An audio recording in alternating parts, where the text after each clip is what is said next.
The blindfolded man revealed a horrifying truth. I drove a blade through my own hand. The girl froze, staring at the dried blood on his palm. You wounded yourself? He nodded to confirm.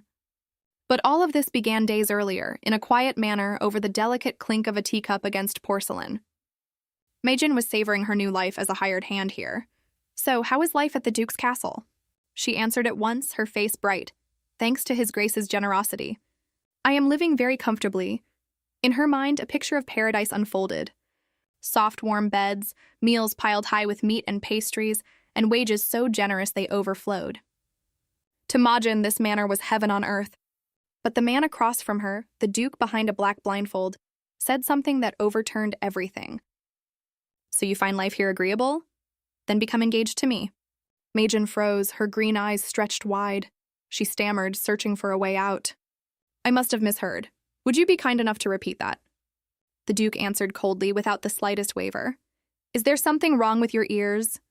I said, become engaged to me. At this point, Majin decided to play dumb. She sprang to her feet, feigning confusion. It seems my hearing really is failing. Allow me to go see a physician. Sit down. The short, commanding order dropped her back into the chair by reflex. Her heart hammered. Was he simply toying with a commoner like her? What on earth was happening? A duke proposing to a servant? Before she could recover, he pressed on. What exactly are you after? Majin dodged with a stiff smile. After? I don't understand your meaning. Which report would you like me to read today? You are in a playful mood. Her smile died when he spoke her full name in that low voice. Lady Majin Sarkvan. He laid the truth bare. You hid your noble birth to be hired as a servant in this manner. Isn't it because you are searching for something? Majin went silent. She thought she had played the servant flawlessly. 2 words filled her head. It's over. It had all begun days earlier, in a small wooden cabin tucked in an autumn forest. Back then, Majin was carrying a tray of food to her ailing mother's room. Exhausted as she was, her mother still asked after her and urged her to eat first. Majin, dark circles under her eyes, only smiled and offered to read aloud to her that night. Her mother always said that voice helped her sleep more soundly. The warm scene shattered under a violent pounding at the door. Majin hurried out. Waiting for her was the bloated face of the landlord, Zono. He skipped the greetings and cut straight to business as she tried to send him off. Starting this month, the rent triples. Majin was stunned. Triple? What are you talking about? Why so suddenly? He replied that he had already been far too generous with her. Then he seized her collar. I will give you a little more time. But if I return and the money is short, then you and that sick mother of yours will be thrown into the street. The door slammed shut, leaving Majin in despair. Winter was coming. She could not let her mother be driven out into weather like that. She needed money, a great deal of it. Majin opened the drawer and stared at the last piece of jewelry she still owned. Her eyes lit with resolve and reluctance. There is no other way, I must use that. Majin held a secret no one in the Empire knew. This world was the setting of a novel, The Bluebird of the Western Duke. The plot was simple. The male lead was the Duke of the West, a man who would slowly lose his sight and waste away fighting monsters. Then he meets the heroine, a genius herbalist who miraculously heals his eyes. They fall in love and reach a happy ending. Majin was only a background character, a passerby who never once appeared in the original. But reality was far crueler than the page. The Sarkvan Viscounty had once been wealthy. Then a carriage accident took her father and brother, leaving behind an enormous debt her father had hidden. The family collapsed overnight. Majin sold everything, even her father's last keepsake, the vanity table, to pay it off. She could not remain scenery forever, watching the hero reach his happy ending while she starved. I need money, Majin murmured as she sank to the cold floor. She would use every advantage she had, skills from her past life, and knowledge only she possessed. She would change her fate, beginning by stepping into the blind Duke's manor. She had no idea that step would drag her into the very plot she was trying to avoid. The interview was tense, yet conducted with great formality. Across from Majin sat a scholarly man with dark blonde hair, studying her application closely. Your handwriting is beautiful, Lady Majin. Majin stammered her thanks. Her heart pounded inside her chest. The man before her was Olivier, the Duke's trusted aide, an important figure in the original novel. A common girl who could read and write fluently was a rare thing in this world. Where did you learn to read and write? Olivier asked. Sweating with nerves, Maid still invented a reason. At the Count's manor where I served before. Seeing my interest in books, the young lady I served taught me herself. In this world, noble ladies spent their time on music and painting rather than letters. But Majin was different. In her past life, she was a devoted bookworm who read instead of socializing. Now that habit had become her lifeline. Still, the lie had not convinced the sharp-eyed aide. Olivier frowned slightly. Honestly, I am looking for an assistant, but the letter names a young man called Majin, not a girl. Majin went cold. Majin was also her brother's name, the one who had left for the capital. Unwilling to lose such a lucrative chance, she had gambled on taking his place as his sister. Disguising herself as a man was ruled out at once, since the Duke would see through it instantly. Olivier refused flatly. The manor had enough maids, and hiring women fell to the head housekeeper. Regrettably, the interview must end here. Thinking of the debt and her sick mother, Majin panicked. She could not go home empty-handed. In a rush, she blurted out, "I will be indispensable to his grace." Olivier's gaze turned instantly cold, radiating menace. "What do you mean by that? His Grace's accident is known to everyone in the West. Do you understand what you are saying?" Backed into a corner, Majin played her last card. She snatched the book off the table. She opened it and began to read aloud, clear and steady. "Where do monsters come from? Why do they appear?" Her voice flowed, expressive and assured, as she rolled through theories of monster ecology. Olivier stood frozen, watching this small girl fire off scholarly knowledge. When the passage ended, Majin stopped and asked confidently, "Shall I continue? When His Grace cannot read documents himself, I can read them aloud to him like this." Olivier recovered and admitted he was surprised. A reader this expressive was extremely rare. He confessed he had been struggling to find someone to read to the Duke, whose sight was failing. Majin cheered inside. In her past life, she was a voice actress, and that skill had just saved her. Though he had no authority to hire an assistant, that unusual talent changed Olivier's mind. "Let us go see His Grace right now." Majin nodded eagerly. Olivier led her down the corridor. The deeper they went, the darker it grew. Pitch dark and hazy, no different from walking into a cave. His Grace is highly sensitive to light, so his quarters are kept in permanent half-darkness. At the great door, Olivier warned her to guard every word she spoke. The heavy door opened. In the darkened room, Majin saw a figure seated there. He was the male lead of the novel, Duke Zizan. The man behind the blindfold, radiating mystery and power, was waiting for her. Olivier reported respectfully, prefacing that this new hire was an unusual case needing his approval. Zizan sat with his back turned in the dark, barely interested, even faintly annoyed. "Since when must I concern myself with every servant in this house?" Olivier explained quickly. "She is no physician, but I am certain she will be of use to you." After a brief hesitation, Zizan agreed to spare a moment. Olivier called Majin in. "Do exactly what you did in the parlor." Majin steadied herself. "I can do this." She picked up a report and began.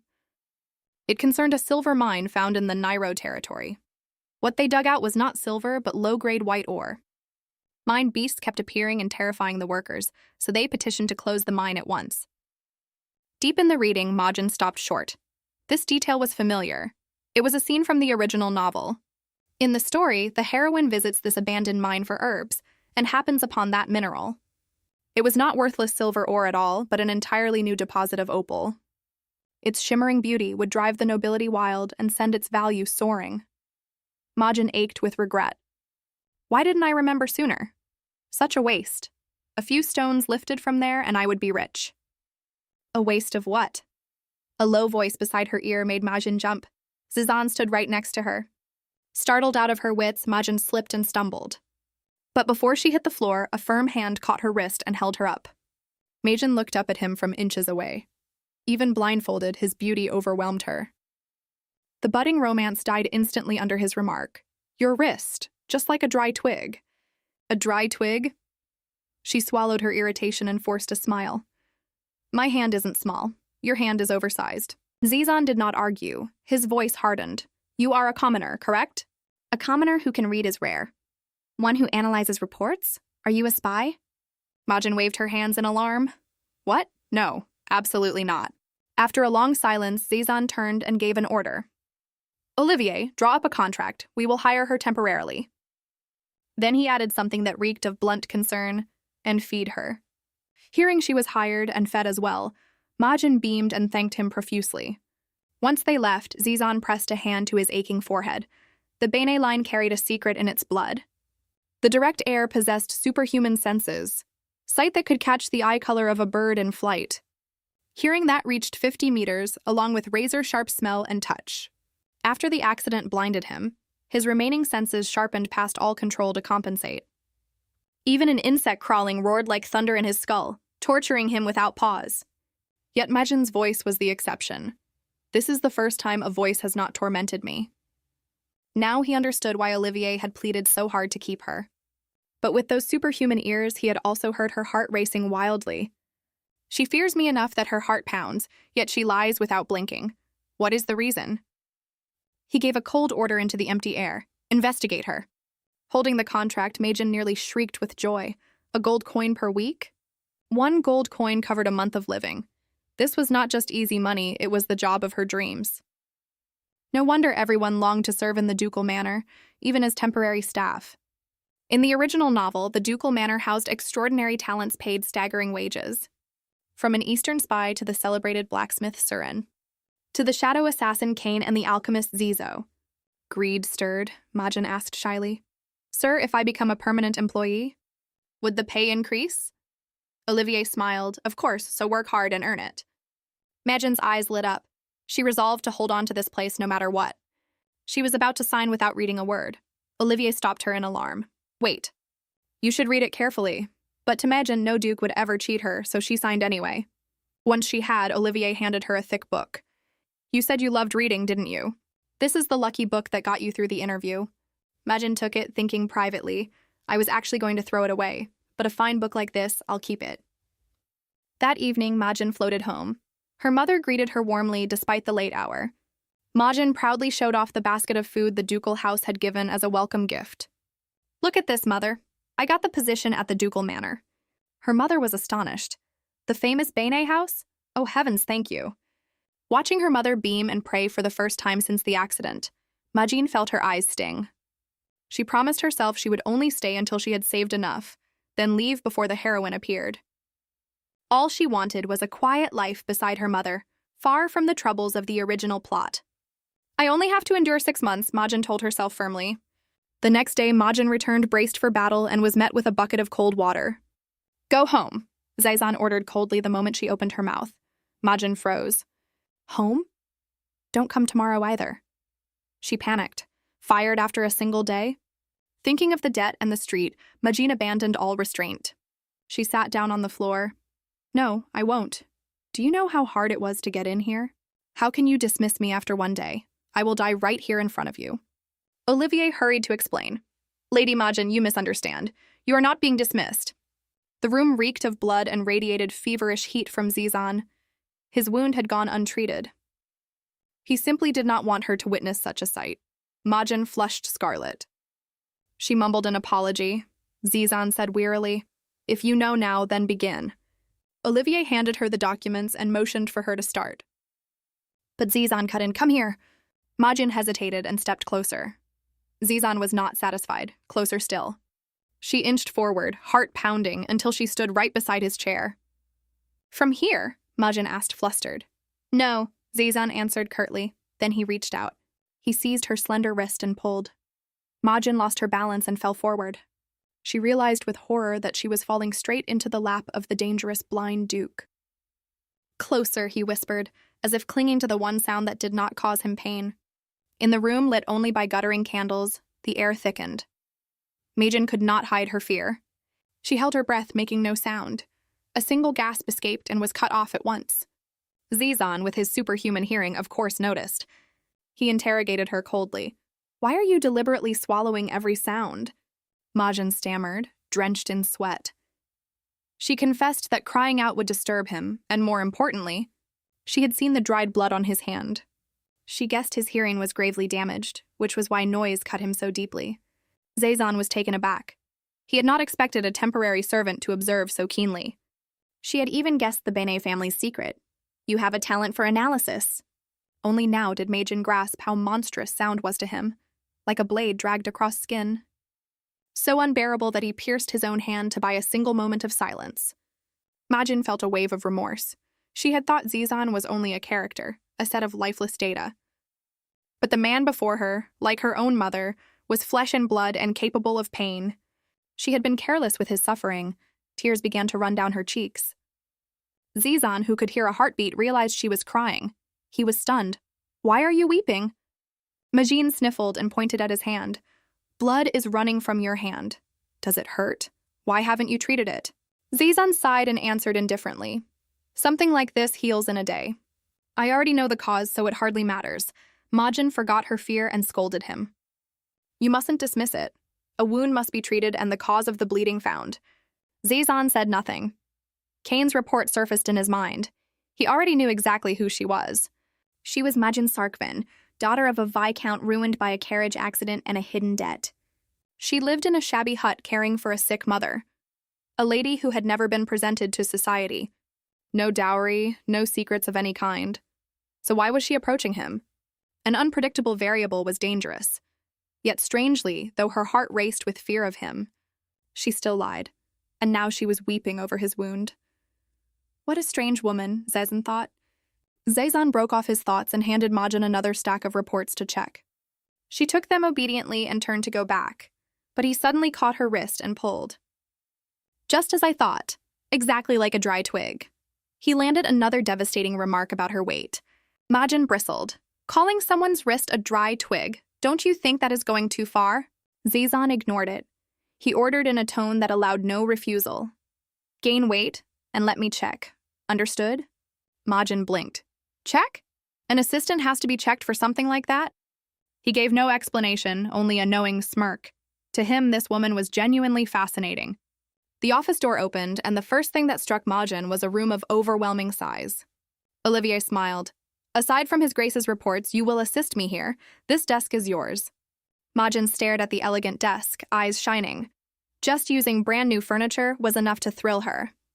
But the joy was short-lived. Worry about her employer returned. She hesitantly asked Olivier about the Duke's wound. His answer made her sigh. The wound healed slowly, not only because the Duke hated being touched, but also because of severe insomnia. Insomnia? That detail appeared nowhere in the original novel. She reasoned that senses sharpened beyond control after blindness were keeping him awake. For a moment, Majin recalled the cure from the story. All it took was the heroine's arrival. Everything would be solved. No. Restoring the hero's sight was the heroine's role. She reminded herself to stay a passerby, but seeing his condition, she could not simply look away. Majin timidly offered a harmless folk remedy. "What about giving him warm mulled wine? My mother drinks it whenever she cannot sleep." Olivier seemed interested. After discussing their employer's health, the two got to work. And the brutal reality of office life hit Majin square in the face. Not long after, she had collapsed onto the desk, soul departing her body. "I'm dying." Her savior, Olivier, appeared with a plate of fragrant pastries. "You must be hungry. Eat while you work. His Grace ordered me to fatten you up." Majin felt both delighted and wounded. The fattening order was certainly because he was still haunted by that dry twig wrist. The pastries were good, so she asked to take some home for her mother, and Olivier gladly agreed. The peaceful mood broke at a knock. A middle-aged man with graying hair stepped in. That was the head butler, Sebastian. What astonished Majin was not his stern look, but his past. From their conversation, she learned this composed old butler had been deputy commander of the Knights. A figure of that stature was standing right in front of her. Sebastian came to thank the Duke in person, but Olivier tactfully refused, saying today was inconvenient. Even the head butler had to obey the rules, and could not see his master without permission. When he heard Majin reported directly to the Duke, Sebastian's manner changed at once. He regarded her with respect, learning she was among the few whose reports the Duke tolerated. Before leaving, the butler shook her hand vigorously and promised help whenever she needed it. The excessive enthusiasm of a former knight nearly sent Majin flying with that handshake. She exhaled once he left, but the worry returned. "I must be more careful, or the lie will unravel." If loyal men like them learned she had deceived them, how terrible would the consequences be? That night, in a pitch-dark bedroom, Zizan sat with half his cold face hidden behind the black band. Olivier brought in a tray of wine and pleaded, My lord, you must sleep tonight. It has been days. A familiar scent reached him. Wine. Do you think drinking this will make me sleep? Olivier explained hastily. It was Majin's suggestion. She said her mother drinks wine when sleepless. Zizan paused a beat. That assistant? In the dark, he lifted the glass without drinking. The pieces of that girl began fitting together. She reads fluently. Her mother drinks wine to sleep, and the way she holds a teacup. All those small details betrayed the truth Majin was trying to hide. She is nothing like a commoner. Zizan smirked, a knowing and dangerous smile. She is the daughter of a ruined, noble house. She was no longer a naive girl chasing money. A woman who can win over anyone. She has the makings of a true spy. He raised the glass and drank the dark red liquid the little spy had recommended. The taste spread across his tongue. Drinking this, not bad at all. One evening at dusk, Majin was strolling lightly along the familiar forest path. In her hands was a heavy basket of food, spoils from the ducal manor. I can't believe Olivier packed this much. Mother has been eating better lately. A fierce determination burned in her. I have to work even harder and earn more. But the moment she arrived, her smile vanished. The cabin door stood wide open. A terrible premonition hit her. Majin dropped the basket and ran inside shouting, "Mother!" The scene inside froze her. The house was wrecked like a battlefield, furniture smashed and scattered. Her mother knelt on the floor, curled up in fear and tears. The storm that had swept through was the landlord's ferocious wife. She had burst in and flown into a rage over a wild misunderstanding about Majin's mother and her husband. After the destruction, she left an ultimatum: pay the rent tomorrow or get out. Majin's mother sobbed with guilt. Forgive me. I could not protect anything but this vanity table. Majin held her mother, aching. The fault was not hers, but poverty and the cruelty of the world. She herself could endure hardship, but her mother was gravely ill and could not survive on the street. Resolve lit Majin's eyes. She stood up sharply. I am going to the Duke's castle right now. Night fell over the imposing castle. Majin stood before the enormous iron gate. She shouted through it with all her strength. Is anyone there? A guard appeared, suspicious. Majin explained quickly. My name is Majin. I work for advisor Olivier. I have urgent business with him. The guard turned to a red-haired young man. Zubit, do you know her? The young man named Zubit looked her over head to toe and delivered a flat verdict. Never seen her. And advisor Olivier? Zubit stayed straight-faced. No idea who that is either. Realizing she had met a professional tease, Majin turned to flee and was caught. Luckily, she was let in. In the reception room, advisor Olivier appeared.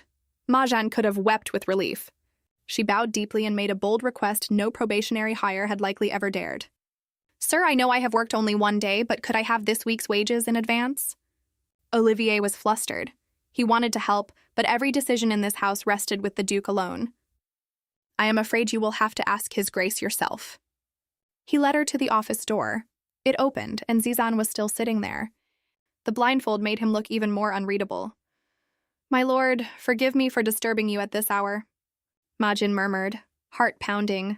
But could I receive my wages in advance? Zizan did not waver at all. In advance? Why should I do that?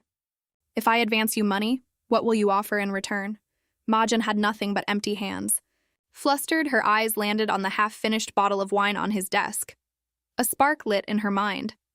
Drinking at this hour meant insomnia was tormenting him, and that was terrible for his wound. Quick as a whip, she made an offer. I will help you sleep. Zizan blinked. What?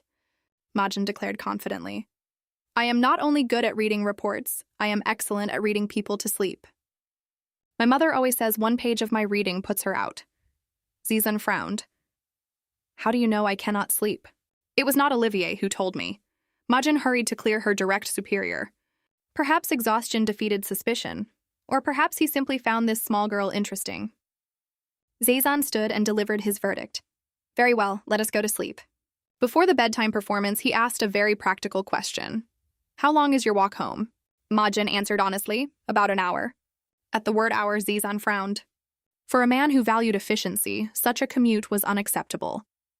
He turned at once to Olivier. Move her lodging to the annex in the morning. If she has family, arrange for them to live with her. Majin's eyes went round. Before she could recover, he added one more order. And settle her wage advance immediately. Majin was overjoyed. She had asked only for rent money and instead received full room and board. Every financial worry and every housing worry solved with a single sentence from her employer. After they left, Zizan sat alone, wondering what that small head was scheming. Reading me to sleep? Does she intend to be my nursemaid? He smirked faintly. She lives in my castle now. I will find the truth soon enough. That night, Maid rode home at a gallop. She found her mother waiting outside in the freezing cold. She dismounted quickly to reassure her, then delivered earth-shaking news. Mother, we are moving. His Grace has given us rooms in the annex. He is even sending a carriage for us tomorrow. Joanna could not believe her ears and smiled, grateful for the kindness of the protector of the West. The next morning, as they packed in a hurry, the vile landlord couple appeared. The moment she saw Majin, the wife charged in shrieking, ready to be torn apart. The fat husband scowled at how slowly they were packing, afraid he would lose his rent. The wife was certain they could never find the money, so she demanded it mainly to humiliate them. Then thud. A heavy purse landed on the ground in front of the couple. It burst open, spilling gleaming silver. Both froze. How could she get this much overnight? The wife ground her teeth, her ugly mind leaping ahead. You must be doing something filthy, like your mother. She accused Majin of wrecking other families, exactly as she imagined of her mother. Majin shook with anger. How dare you touch my mother? She decided to stop holding back. She recalled the woman's ranting and struck back with lethal aim. You are the real problem here. You think I don't know who your husband's mistress is? It's Winnie, the stable hand's wife. That name struck like lightning. The wife screamed. So every woman but me is beautiful, is that it? She lunged at her husband, tearing at him, creating utter chaos.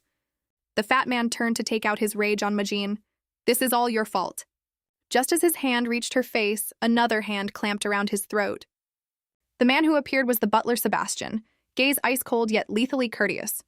This does not look like a simple domestic quarrel. Majin looked up at her rescuer and gasped. Head butler Sebastian. He released the man, straightened his coat, then bowed to her with perfect respect. I have come to escort you, Lady Majin, and right behind him. A gleaming white carriage worthy of royalty rolled to a stop. Majin broke into a cold sweat. He said he would send a carriage, but I never expected the butler himself in a coach this ostentatious. The landlord couple stood rooted, mouths hanging open. The wife still refused to accept it. She curled her lip and spat something venomous. I did wonder where the money came from. Of course, you seduced some rich old man. Sebastian, with the composed authority of the man who ran the ducal household, introduced himself coldly. I am the head butler of the ducal house of Bene. The words hit like lightning. Sebastian pressed on. When you built this shack and rented it out, did you seek His Grace's permission? Sweating, the husband stammered out a devastating confession. He allowed it built so hunters could rest for free, not so it could be rented for profit. All this time, Majin had been swindled into paying for a place that was free, on the Duke's own land. Sebastian wasted no words. He simply snapped his fingers. Knights appeared from nowhere and closed in around the greedy couple. Both dropped to their knees, begging for mercy. The wife turned to Majin, wailing, I won't do it again.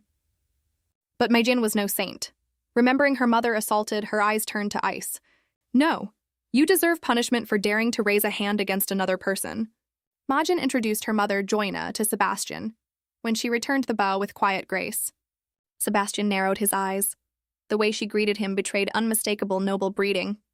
His Grace surely knows they are lying about their birth, yet keeps them close. That is worth noting. Standing before the magnificent castle, Joanna was too overwhelmed to speak.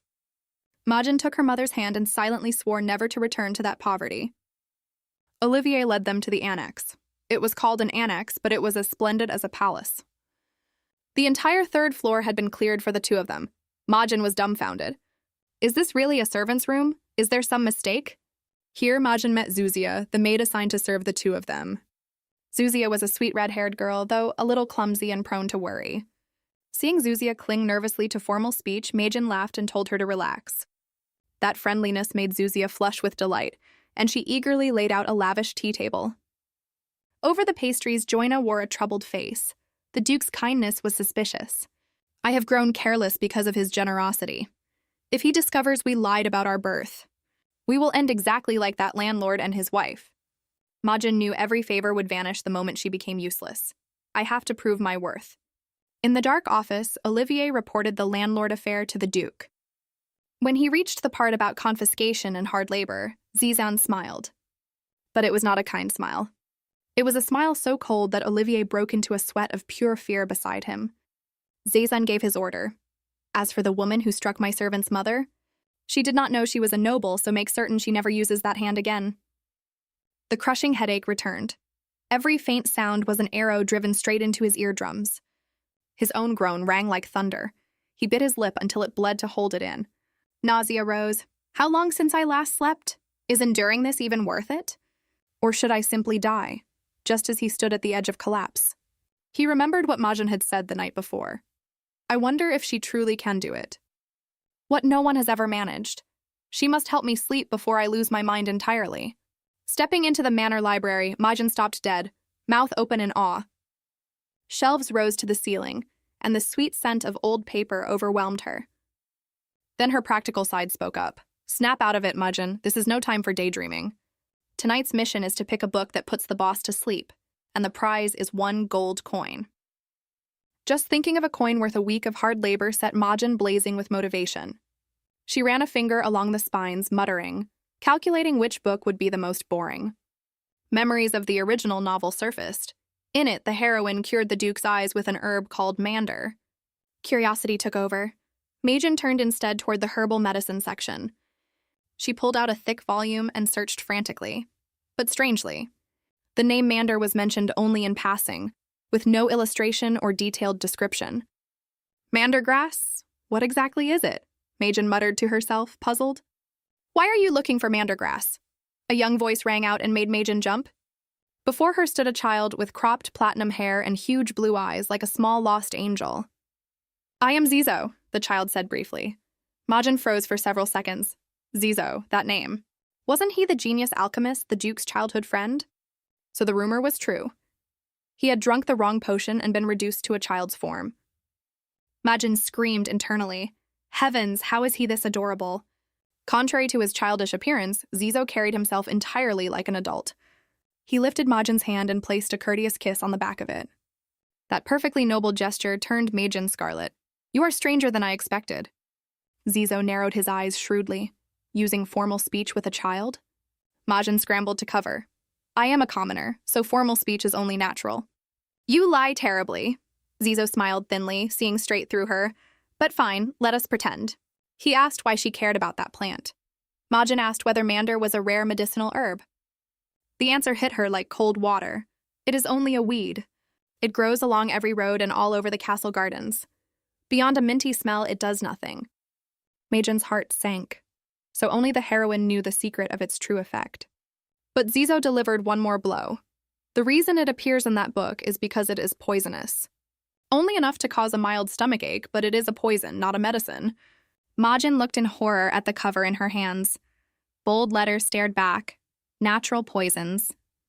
All this time she had been reading a book of poisons, thinking it was a book of remedies. I did not write much because its toxicity is low. That is my signature.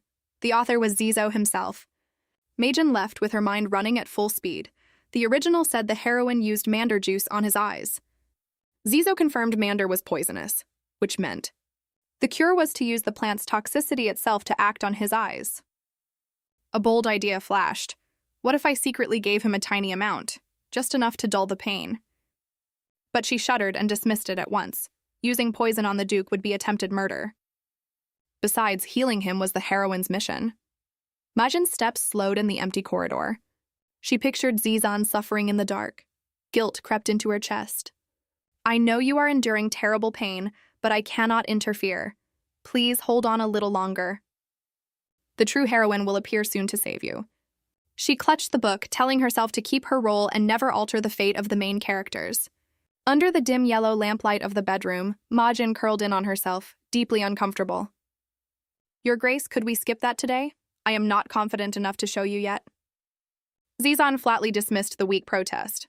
No, you promised me. Come here. Majin crept forward, heart pounding. She squeezed her eyes shut. She held out her hand in resignation, as if walking to the executioner's block. Zizan took it. Instead of romance, he delivered a blunt line. I said, give me your wrist to see if you gained weight. Are you a puppy in training, or do you want to be my pet? Majin flushed with embarrassment. So the whole thing was only a check on whether she had stopped being so thin. He pressed her wrist and clicked his tongue in disappointment. Exactly the same. Not a gram gained. To escape the humiliation, Majin quickly produced her secret weapon. I brought a book to read to you. Please pay attention. Zizan raised a skeptical brow. A book? You said you wanted sleep, so I brought a bedtime story. A fairy tale? Zizan asked with open disgust. That is the worst kind of thing, especially the ones with happy endings. Majin smiled inwardly. She had prepared thoroughly. I chose this one because it is deathly boring. The duller the better for sleep. Zizan nodded. Fine, begin. Majin began to read. Her voice rolled evenly through the silent room. Zizan sat listening. Inside his chaotic mind, that voice landed strangely, soft, clear, and bright.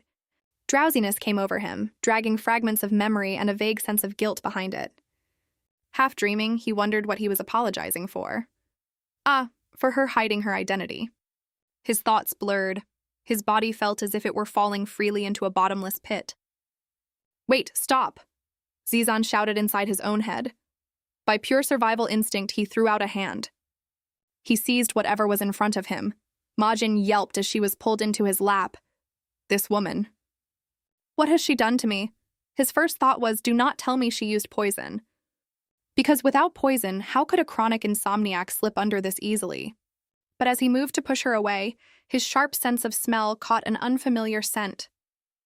Not the metallic reek of poison or blood. It was clean grass and morning dew and dry sunlight. Zizan realized it was not poison. He released her, still stunned. Majin asked anxiously, Why did you do that? Zizan lowered his head and confessed, I dozed off. Majin's eyes went round. You actually slept? Zizan nodded in confirmation. You made me sleep without poison, using only a book. Majin was thrilled and eagerly offered to continue. But Zizan shook his head. No, it unsettles me. He raised a hand over the eyes behind the black band. His voice betrayed exhaustion and fear. It feels as if, should I sleep again, I would never wake. He dismissed her and set another attempt for tomorrow. Majin left with gold coins dancing in her head. The next day, in Olivier's office, he beamed and praised her endlessly. Getting his Grace to sleep is enormously difficult. Do not feel pressured, no one has ever managed it. Majin reported honestly. He only dozed for a moment, then refused to sleep again. Olivier exclaimed in shock. What? He slept? Even for a moment? He immediately produced a purse. You are remarkable. I will pay you a gold coin at once. Majin waved her hands, flustered. No, he did not truly sleep. But Olivier pressed the money on her. Consider it encouragement to keep helping him. Majin felt a twinge of guilt at such rich pay for a broken nap. But money was money. Yet life is never that kind. A week later, Majin stood in the corridor, tearing her hair in despair. Why is he avoiding me? All week long. Zizan had not summoned her to read even once. Majin could not understand what she had done wrong. She had finished mountains of paperwork and picked out piles of new books. And still no word from her employer. Why does he hate me so much? Majin trudged along. While wandering, she ran into Zuzia. That friendly greeting reached a nearby group of maids. What was that? One curled her lip, calling a commoner a lady. Ridiculous. She turned to her friends and whispered with a vicious tone. She really doesn't know her place. Zuzia tried to defend her. No, Miss Majin is actually... Before she could finish, the maids giggled and let loose the ugliest rumor of all. That woman, she is a courtesan who came here to sell herself. The words hit Majin like cold water, leaving her frozen in a corridor thick with hidden hostility. It did not stop there. The maid added the most degrading insult.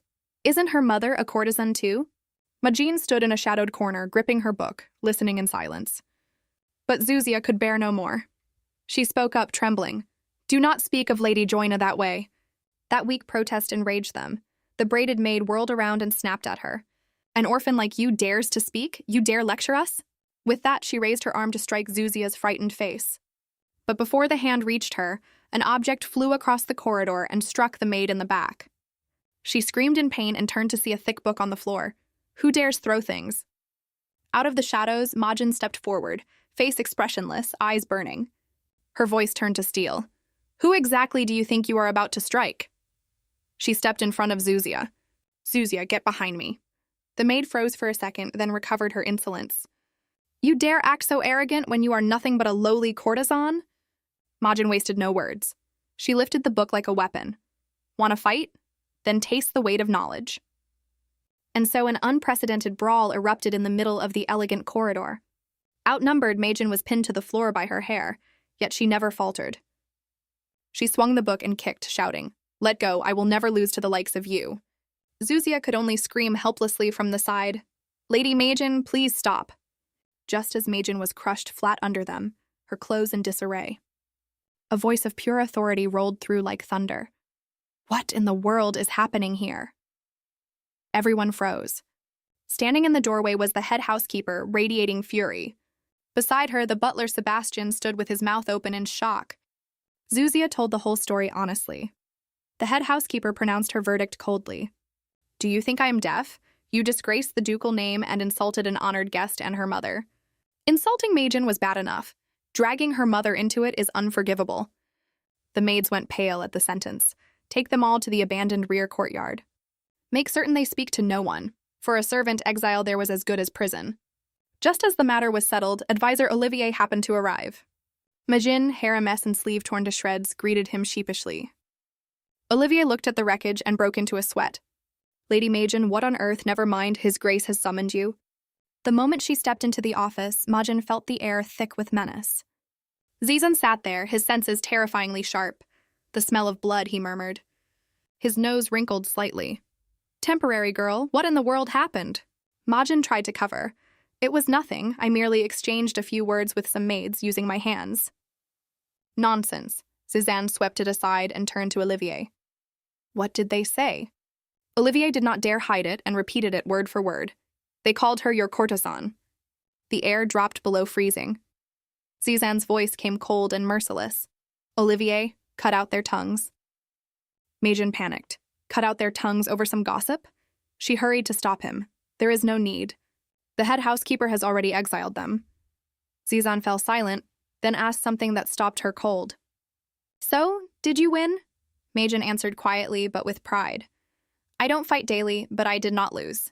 Zizan let out a soft laugh. Time and again, it feels as though I brought a warrior into my castle. He reached out and took her wrist. His hand met the large tear in her sleeve from the brawl. I am sorry. Majin flushed and tried to withdraw her hand. Your sleeve is torn. His voice softened. I will take responsibility and have new clothes made for you. Olivier summoned the tailor. Majin waved him off. There is no need, a few stitches, and it is wearable. Zizan tightened his grip slightly. Do not refuse. Then he hesitated for a moment. He continued with a loaded expression. But do not misunderstand the meaning of this gift. Majin stood there blankly, her head full of question marks. What meaning? The door shut behind Olivier, taking with it Majin's last hope of slipping away. Sir Olivier, please take me with you. Now only the two of them remained. The silence was deep enough to hear breathing. Zizan broke it coldly. What exactly are you doing? Temporary employee? Do you not intend to work? He kept prodding. You brought a book as well? Majin edged closer and ventured a question. So does that mean I am allowed to read to you now? Zizan gave a thin smile. Of course. After all, I am hardly a coward. Majin froze completely. A coward? So her careless remark earlier that he feared sleep had been caught by that superhuman hearing. She broke into a sweat, silently despairing. How sharp are that man's ears? The origin of his blindness lay in the Saran Desert, a dead land between two empires. Home to thousands of monsters. The Bene line had always borne the duty of holding them at the border. The battle had ended in victory, but the scouts sent out never reported back. Not one returned. At the front-line camp, Zizan was still a proud young man. He went to find the cause himself. Entering the dense forest, a cloying fragrance flooded his senses. It was a sweet trap. Before them stood a colossal monster shaped like a blazing red flower, luring prey with its perfume. Cover your noses and fall back. Who can fight properly with one hand over his face? I alone will fight here. Zizan charged in alone among thorned tentacles. With masterful swordsmanship, he quickly located the true body at the flower's center. Found you, Zizan roared. He drove his blade down, but the instant the sword pierced the flower's core. The dying monster spewed a column of violet gas. A blinding light flashed like lightning. It burned away Zizan's sight. The moment passed in an instant, but the damage was permanent. However wide he opened his eyes, only thick blackness remained. That was the price of victory. Back in the present, in the dark room, Zizan slowly opened his eyes. He spoke into the emptiness. Cain, how long did I sleep? Out of the shadows, a fully cloaked man stepped forward to answer. You slept about an hour, my lord. An hour. It had been so long since he had slept at all. His body felt refreshed and strangely full of energy. Majin's face rose in his mind. Would she free him from the pain or become the cage that held him? What should I do with this temporary employee? On a brighter note, Majin and Zuzia were having a heart-to-heart between sisters. Majin's dress hung in tatters after the brawl. Zuzia held her hands tightly. The girl thanked her tearfully for those words and for standing up to protect her. Majin laughed it off like a righteous older sister. It was nothing, but never endure that quietly again. If anyone bullies you, come straight to me, seeing Zuzia still so timid. Majin added, and please speak casually with me, I am older than you. Faced with such endearing pleading, Zuzia turned red and finally murmured her agreement. Yes, I understand, Sister Majin. She promised to brush Majin's hair and mend her dress in return. While Zuzia tidied up, Majin remembered something important. Zuzia, do you know what it means when someone gives clothing as a gift? She was thinking of the Duke's offer, and that loaded line about not misunderstanding it. Zuzia touched a finger to her lips and answered plainly. In the West, it usually means, I want you to be mine. Lovers often give clothes with that meaning. The answer detonated like a bomb in Majin's head. Her face steamed, red as a ripe tomato. What? What did you say? Her eyes went wide with shock. He wants to make me his? Impossible. Following Olivier's instructions, Majin entered the reception room, nervous. Waiting for her was a beautiful woman in fashionable dress, her brown hair elaborately braided. Hello, I am Idre Sermi, the designer from the Broria Atelier. She smiled brightly. I will be handling the garments for both of you. Majin froze. That name rang in her head like a bell, in the original novel. Idre was the heroine's exclusive designer. Why was a figure of that importance here? She was even more astonished to learn the Duke had also ordered winter clothing for her mother. That meticulous care moved Majin. He really is far kinder than he appears. Meanwhile, as she took measurements, Idre let her imagination run wild. Seeing her noble bearing and the Duke's favor, Idre was certain this was the future Duchess. If I make her wedding gown, my failing shop will become famous overnight. I will be rich. This is a once-in-a-lifetime chance. Idre resolved to serve this VIP as attentively as possible. She produced a thick catalog of splendid designs never before seen in the West. She advised enthusiastically, pastels suit you beautifully. Take this one, and that one as well. Majin, used to frugality, waved her off. I only need one comfortable dress that is easy to move in. And please pick something warm for my mother as well. Seeing her modestly choose only one, Idre smiled knowingly and dropped a bombshell. Exactly as his grace predicted. He said you would certainly pick only one. Idre paused for dramatic effect. So he has already bought out our entire collection. What? Majin shrieked, the blood draining from her face. All of it? 120 million in gold? She stared dizzily at the catalog. Does this Duke spend money like water? Back in her room after that terrifying fitting, Majin sat dazed. Books, housing, food, wages, and now a mountain of clothes. Majin sighed. I have accepted far too much from him. When will I ever repay this debt of kindness? The feeling of owing him left her restless. She knew she had to do something more practical for Zizan than read bedtime stories. Majin found Zizo in the library.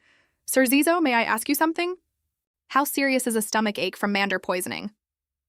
Zizo narrowed his eyes suspiciously. You seem unusually interested in mander grass. The other day, the plant. Today, its toxicity. Majin quickly invented a reason. I heard it could be used as medicine, so I was curious. Suspicious but willing, Zizo answered. There is a remedy for the cramps, but it is not truly an antidote. Holding the vial, Majin clenched her fist. She remembered how her own scent had put him to sleep. It was very likely because she had handled mander grass. To ease his sleep and his pain, she had to recreate that scent. But the plant was poisonous, so she could not risk using it on him. Resolve mixed with recklessness lit her eyes. so she would eat it herself. She had no idea the price would come due that very night. On the lawn within the manor grounds, Majin scrabbled about like a squirrel hunting acorns. Found them. The flowers here are much bigger. They were the bright yellow blooms of mandergrass. Majin filled a basket, but when she looked up, the sky had already turned to dusk. Oh no, is it that late? This is the hour she was supposed to read the Duke to sleep. There was no time left to crush or prepare anything. In desperation, she made a bold decision. And a somewhat stupid one. Never mind, I'll chew them raw. She stuffed the flowers in her mouth. Then she ran for her life to the office. In the dark room, Zizan was waiting. Majin entered, steadied her breathing, and began reading as usual. All right, close your eyes and relax. But a few lines in, Zizan frowned. That hound sharp nose caught something. Wait, what is that scent? Majin's stomach dropped. Did you eat flowers? I smell sap and pollen. Majin broke into a cold sweat. She had not expected him to smell the flowers she had just chewed. She could not admit she ate poison for him. Majin invented a truly idiotic excuse. I ate a few flowers. My mouth was bored. Zizan asked back in disbelief. Bored? Is Olivier starving you that you graze in the garden? Majin waved frantically. No, sir. Olivier feeds me until I am stuffed. I just ate them for fun. Zizan smirked and teased her. Then I must work harder to keep that mouth of yours entertained. Majin turned crimson and buried her face in the book to hide her embarrassment. Please stop imagining things and listen, she began.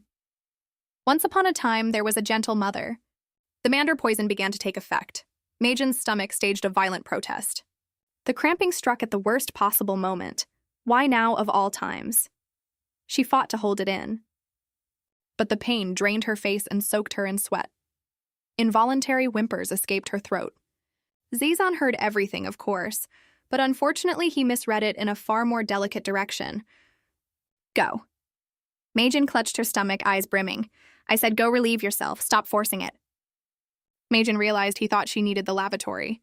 Mortified, she cried out, Forgive me, my lord. Then she bolted from the room like a gust of wind, leaving Zizan sitting there alone. In the empty room, Zizan suddenly burst into helpless laughter. It is the first time in my life I have seen a noblewoman sprint for a lavatory like that. But he also noticed the rich scent of grass and flowers left behind, which softened his mind considerably. In her bedroom, Majin lay flat on the bed, curled around her stomach. Zuzia rushed in a panic. The butler sent stomach medicine and told me to look after you. Does it hurt badly? So the entire manor, from the Duke to the butler, believed she had digestive trouble. She could have wept. But Zuzia quickly noticed something wrong. Majin was burning up. Heavens, your fever is so high. Zuzia spotted the basket of flowers on the table. Her eyes lit up. You have manzik, another name for mandergrass. May I use a little? Use it all, Majin rasped. Use every last one. Zuzia swiftly crushed the flowers into a fever poultice. The girl chattered as she worked. When I was small, I made this for my little brother all the time. He is a squire here, named Zubit. We are twins. Thanks to Zuzia's devoted care, the fever and the pain gradually eased. Majin took her hand, moved. Thank you so much. You truly are my savior. The next day, still weak, Majin refused to give up. She returned to the office. Zizan heard her footsteps and was mildly surprised. I assumed you would hide all day out of shame. Majin blushed and ignored yesterday entirely. Today I have a request. Zizan raised a brow. A request? Why should I listen? Majin drew a deep breath. She gathered her courage. Because this will help you. Please trust me. Very well, what do you want? Majin stepped closer, voice shaking but firm. I need to touch you a little. The room went silent. Then he smirked, a dangerous smile. What did you say? Touch me? He leaned close and whispered in a low, rough voice. You mean you want to pounce on me right here? Majin jolted and waved her hands, face red as a ripe fruit. No, you have misunderstood. The air in the room turned instantly awkward after her bold proposal. Are you announcing that you intend to pounce on me? His voice was wary and mocking at once. Majin flailed her hands like a fan. Pounce? Absolutely not. Where is your mind going? Seeing her flounder, Zizan would not let it go. Then what do you intend to touch me with? He offered a violently minded deduction. A sword? If you mean to attack, a sword is the tool. Majin gaped and cried out in despair. What sword? What I want to apply to you is not a weapon. It is a paste of crushed flowers. She explained it was said to be excellent for headaches, so she had gone to the trouble of bringing it. Zizan sighed and admitted he had a slight fever. Seizing the opening, Majin switched into coaxing a child mode. See? Do not be so stubborn. Let me apply it, just once. If you find it useless, I promise never to do it again. Faced with the temporary employee's relentless pleading, Zizan relented. Fine, do it. Majin cheered and carefully unwrapped a handkerchief holding the crushed green paste. Zizan frowned, asking why she was applying it to his eyes rather than his forehead. Majin answered breezily with her patchwork folk knowledge. Keep the heat at the eyes and the headache eases. Zizan remained skeptical. Doesn't medical literature warn against using it on a healthy person? Just think of it as good for you. Do you really think I would dare harm you? Majin gently pressed the crushed leaves onto the black band, working the juice through with her fingers. I am pressing lightly. I am not bearing down on purpose. As she worked, Majin found herself staring at the Duke's striking face. A bold thought flashed. I want to take that blindfold off, but he would certainly lose his temper. When she finished, Zizan sat still with the band smeared bright green. Majin stepped back to admire her work. Only now did she notice that even with a green mess on his eyes, he was devastatingly handsome. Unfair. When exactly do you plan to read? Zizan cut into her admiring gaze. I was too busy staring at your face and forgot. Majin blurted it out, then grabbed the book. Through repeated trials, she had discovered a curious rule. The moment she read the book's final line, Zizan woke instantly. So she always hunted for the longest, dullest stories to stretch his sleep. And so they lived happily ever after. Her gentle voice ended, and the miracle happened. Zizan had fallen into deep sleep. Majin crept over and laid a thin blanket across him. Sometime later, Zizan woke. His first feeling was confusion. What is this? I asked what that paste you smeared on me is made of. He pointed at the band still smelling of herbs. Majin confessed haltingly. It is made from a weed in the castle garden called mander grass. Zizan paused. Is it the same thing you said you devoured yesterday? Because the scent is identical. Majin broke into a sweat and nodded rapidly. Yes, exactly. How did you know? He sank into thought. Since losing his sight, the very air had felt like blades against him. Open or closed, the slightest stimulus caused unbearable pain, but today, that weed's juice had soaked through the band and touched his eyes for a long while, and it did not hurt. Mandergrass, Zizan murmured, committing the name to memory. Listen, how dare you make a racket and summon me at this hour? A cranky voice rang out. The door opened, and in walked Zizo, this time not as a child but in adult form. Long white hair and scholarly glasses, but the same difficult temper. Beside him, Olivier was sweating. Sir Zizo, please keep your voice down, Olivier whispered in desperation. Zizo, with dark circles under his eyes, shouted, Even if you don't sleep, I need to. The problem is, you dragged me out of bed at the hour the whole world is asleep. Olivier tried to explain that Zizo had gone 3 nights without sleep, researching a cure for the Duke's eyes. People are begging me to come home, and you never even sent a letter, you sewer rat. Zizan, though disturbed, seemed in better spirits than usual. He offered a jab dressed as praise. Your devotion to your master is admirable, Zizo fumed. Do not act superior while using my medicine. Ask quickly, I need to sleep now. Zizan came straight to the point. Do you know anything about mandergrass? Zizo stiffened, eyes sharpening behind his glasses. A lot of people are curious about that weed lately. I hear you call that girl your temporary. Is that true? People? Zizan repeated. You mean that temporary employee? Zizo smirked provocatively. Why do you care so much about a temporary? I rather like her. Why not hand her over to me? The air in the room turned cold. Though he could not see, the crushing presence of a duke flared. Do you not understand what I am saying? Zizan ground out each word low and possessive. The temporary is not an object. And most importantly, he lifted his head and declared firmly, the temporary already belongs to me. Zizo could not hide his shock. He pushed up his glasses, thinking. This man never once wavered before countless noble women. And now he says something like that? Too stunned, Zizo turned to the trembling Olivier. Has he ever said anything that sentimental before? Olivier shook his head repeatedly. No, absolutely never, sensing this curious change in his blind friend. Zizo smirked. In that case, this is finally getting interesting. I must write it down. Majin entered the office, puzzled. Why had Zizan summoned her? Seeing him alone in the dim room, she noticed his skin was paler than any pampered noble lady's. Is his health all right? Suddenly Zizan spoke. Temporary, you have done a great deal for me, so I will grant you a reward. Majin stood blinking before he concluded. Name what you want. Suddenly offered a gift by her employer, Majin panicked. She stammered and asked for time to think. In her confusion, her mouth outran her brain and shouted something entirely unrelated. A walk. The moment it left her lips, Majin wanted to bite her tongue. She patched it with something even sillier. They say if you keep a puppy, you must walk it at least once a day.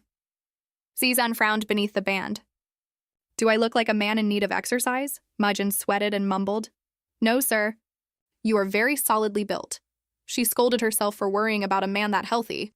But contrary to her fears, Zizan stood up. I will grant that wish right now. Night fell.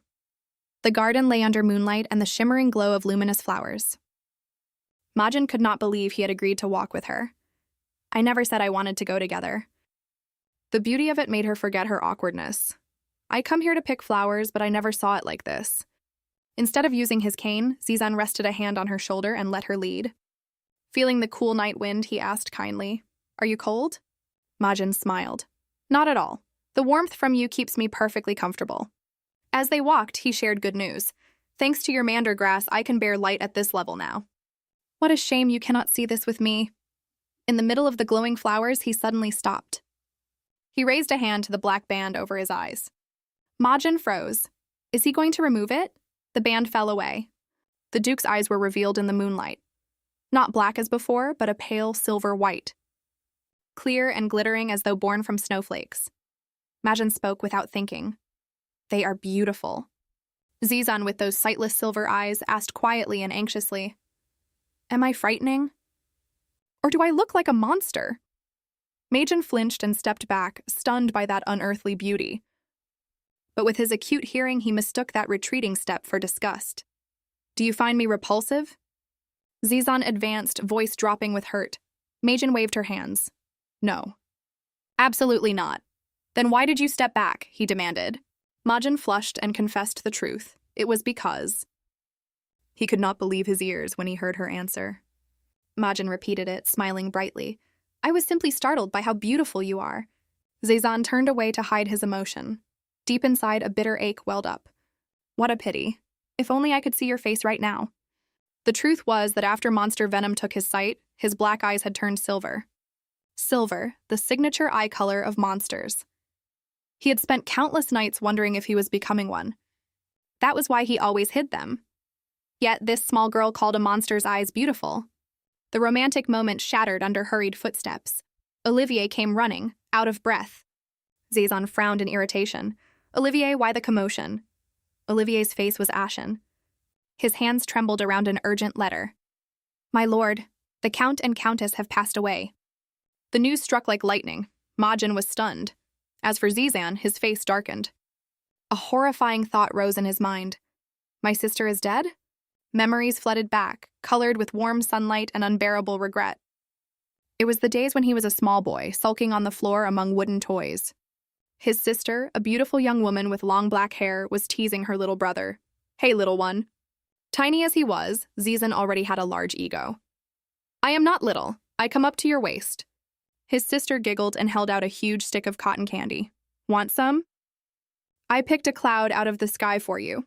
Zizan pouted, acting grown up. I am not that easily fooled. But his sister promised gently. For my precious little brother, I could even pick the stars. So promise me you will always play with me from now on. But that innocent promise could never be kept. A horrific carriage accident took the lives of the Count and Countess, their parents. At the funeral, the true tragedy began to fall upon 5-year-old Zizan. The special Bene blood awakened far too early. His senses grew extreme beyond bearing. The weeping, the whispers, even the breathing around him crashed into his ears like explosions. It hurts. Mother, father, sister, help me! Zizan screamed in agony, hands clamped over his ears. His sister tried to run and hold him, but was stopped. You cannot, Lady Monica. He is out of control. It is far too dangerous. She could only watch him writhe and weep helplessly. From that day, Zizan was locked away in a high tower to learn to control his senses. He lived in isolation, cut off from his family. The lively boy slowly turned cold and unfeeling. One day, his sister's voice came from outside the sealed iron door. "Hey, little one. You can hear me, can't you?" "I know you can." Her voice tried to sound cheerful but trembled. "That cursed family rule. I have figured all of it out." Zizan sat in the dark, listening in silence. "Little one, I am getting married." Her voice broke. "Father is so cruel. How could he forbid me from seeing you one last time before I marry?" She sobbed her apologies for never seeing him grow up, for never being able to hold him.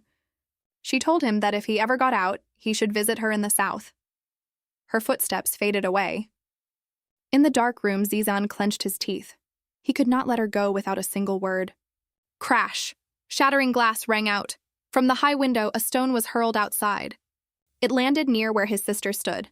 Startled, she turned and picked it up.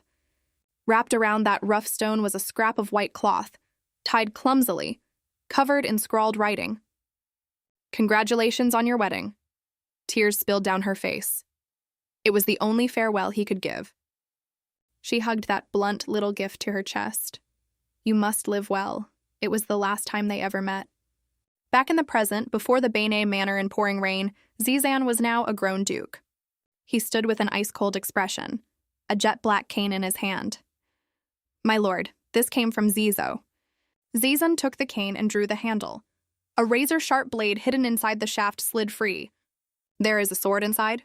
He sounded pleased. "Tell Zizo he has done well." Zizan sheathed it. He was ready for the storm ahead. Majin came running out, the hem of her dress soaked with rain. "Your Grace, let me come with you." Zizan turned. "Olivier tells me you suffer badly from carriage sickness on long roads. Will you be all right?" Majin blinked. So Olivier had invented the sickness to keep her back and out of danger. But she refused to accept it. "I am fine. If I come, at least I can read to you on the way." Zizan sighed softly. He knew she worried for him, but this journey led to his sister's funeral. A place thick with political scheming and danger, no place for her. "Majin, I will return soon. So at the very least, take this." Zizan handed her a small wooden box. "This is manzik grass, the same herb you once ate by mistake, good for easing pain." He left it with her for protection, and as a promise that he would come back. Majin took the box, eyes brimming. She knew she could not persuade him. "Please stay safe, my lord." The black carriage rolled away through the gray rain, carrying the blind duke south. She could not know that where he was going, a poisoned welcome had already been prepared. At a lavish southern manor, word of the duke's approach reached those presiding over the funeral. A blond man slammed the table in fury. "What? The duke is coming?" "I told him not to come because of his eyes." Beside him sat a calculating woman with auburn hair. She smiled thinly, a dangerous glint in her eyes. "Darling, do not lose your temper." "How can I not? He is already on the road." She rose and walked to the window, staring into the black night. Her eyes suddenly blazed a demonic red, full of murder. "At this point we have no other choice," she whispered, her voice sweet as poison, "except to give him a truly magnificent welcome." The carriage bearing the ducal crest halted before the manor of the Asian counts. Grief hung over the house, but Zizan's arrival weighed heavier than the gray sky itself. The Asian butler Moseo hurried out to receive him. He bowed low. "Thank you for traveling so far." Zizan stepped down. He cut coldly through the empty pleasantries. "I wrote clearly that I would arrive a day before the funeral." "Where are the count's daughters and son?" the butler stammered, drenched in sweat. From the balcony, a blond man ground his teeth. That was Baron Kinlong, brother of Count Azion, uncle to the children. He cursed under his breath. "What is that blind man doing here?" I thought he could not come. Beside him stood Zemia, his scheming red-haired fiancée. She warned him. "Darling, he can hear you." He scoffed that at this distance not even a saint could hear. So he kept venting, naturally with those ears of his. Zizan heard every insulting word clearly. He frowned but did not expose them yet. Kinlong switched masks instantly and hurried down to fawn. "What a long journey, and with your eyes as they are." He added something reeking of insincerity. "With more time, we would have prepared a grand welcome banquet." He pulled Zemia closer to introduce her. This is my fiancée, Zemia. Zemia curtsied coyly. It is an honor to meet you. Zizan ignored the introduction entirely. He repeated the only question that mattered. Where are my nieces? Qinlong began performing his grief. The children are too shocked to leave their rooms. He even faked wiping away a tear. Zizan doused him instantly. How crude. In the middle of mourning, you speak of banquets. Qinlong choked and stammered. That is not what I meant. Zizan gave a flat order. Bring my nieces out here immediately. Cornered. Qinlong sent for the children. Moments later, 3 small girls came out terrified. They were Dio Azion, the eldest, Ganit Azion, the second, and Zubiana Azion, the youngest. Qinlong cleared his throat with authority. Your uncle is here. Greet him. Then the second girl spoke. Ganit burst out in fury. You are not our uncle. You locked us up and hit our little brother Bezido. Qinlong went purple and lunged forward to discipline the insolent child. Dio hurriedly pulled her sister back and bowed in frantic apology, terrified. Because the Duke was present, Qinlong did not dare touch the children. I will overlook it today, but there will not be a next time. After the cruel uncle left. Ganit turned on her sister angrily. Are you mad? Why do you submit to that monster? Dio explained through tears, trembling. If we don't, he will never let us see Bezido again. Bezido was being held hostage in a secret place by Qinlong. Dio assured her sisters that if they behaved, tomorrow they would see him again. Ganit did not believe it. You think the Duke will help us? He never once came to visit us. He is no different from a stranger. Dio lowered her face, remembering her mother's words. Bene always protects its own. Half a month earlier, Bezido had run to his sister. Dio, mother and father are buying my birthday gift. The whole family is going to choose it. Dio smiled. Really? How wonderful. Beside the boy, the carriage bells jingled. Bezido, get in. The driver is waiting. Bezido waved. I have to go, sister. I will be back soon. Dio gently warned him. Don't cause trouble. Be careful. Bezido answered with a bright smile. It was the last time Dio ever saw her brother and her parents. Not long after, her parents' bodies were found, but Bezido had vanished completely. Dio knew she had to find him at any cost, but she also knew she needed adult help. First, she thought of her father's retainers, but some avoided her deliberately, and others simply vanished. A chill ran down the girl's spine. Something is wrong. Something here is very wrong. She pushed open the heavy door and went to her uncle. Uncle, what should I do? Qinlong feigned concern. What is it, child? You look as pale as a ghost. Dio pleaded. I cannot reach a single retainer. No one will see me. This is far too strange. Not one person is even searching for Bezido. Please help me. Qinlong sighed. My dear, if everyone else is keeping quiet, why are you still here making noise?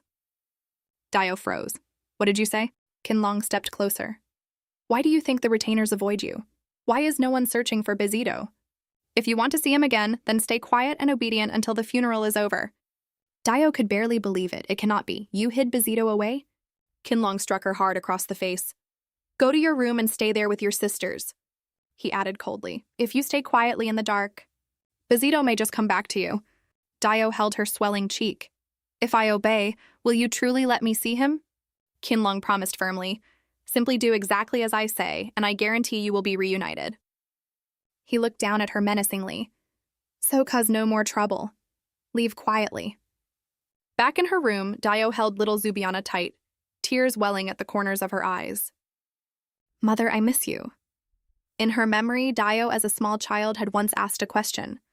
Why does the Duke never visit us? He is Mother's brother. Monica stroked her hair. The Bene house has many enemies, so your uncle is busy protecting this family. Even if he wished to see us, he could never find the time, if anything ever happens. You must remember this. The heir of Bene will always protect those who belong to him. Dio thought about the Duke who had never once answered a letter. Will he really protect us? At that same hour, in the southern manor, Zizan stood at the window, arms folded.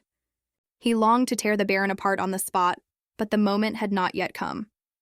Cain had gone to trace the man's movements, certain he would soon catch the fox by the tail. Olivier came in to report. Qinlong is rushing tomorrow's funeral. Most southern nobles were never notified. Furthermore, since the Count and Countess were badly disfigured, they were cremated immediately. Zizan clenched his teeth. He dared to disgrace his sister's family in their final moments? As for Majin, she stared at the map on her desk. This cannot be real. Did he truly cover that entire distance in a single week? Even at full speed, it takes 10 days. How is he now? He hates noise so much. Can he endure the racket of that journey? By now, his travel rations must be gone. I should have taught him to cook. But what tormented her most was his sleep. Not being able to close his eyes was the real problem. She truly should have gone with him. Regret filled her. I boldly promised to help him sleep, and then I could not even follow him. I am useless. A voice suddenly spoke behind her. Why do you look so grim? Majin spun around, startled by an unfamiliar face. Who are you? This is our first meeting. I am Rin. This is what Zizo looks like grown. Majin stood frozen. So this is the adult form of Zizo? His family name was Sante. That was the name of the ducal house of the North. Why was the young Duke of the North in the West? None of this appeared in the original novel. Rin asked dryly. Is there something on my face? Majin explained hastily. You just look so like Sir Zizo. So I stared without meaning to. Rin frowned faintly. Is that so? Forgive me, I have not introduced myself. I am Majin. Rin nodded politely. A pleasure to meet you. But do we really look that alike? Majin insisted firmly. You are absolutely identical. I think that when Sir Zizo grows up, he will look exactly as you do now. Rin gave a faint smile. For the boy, that is good news.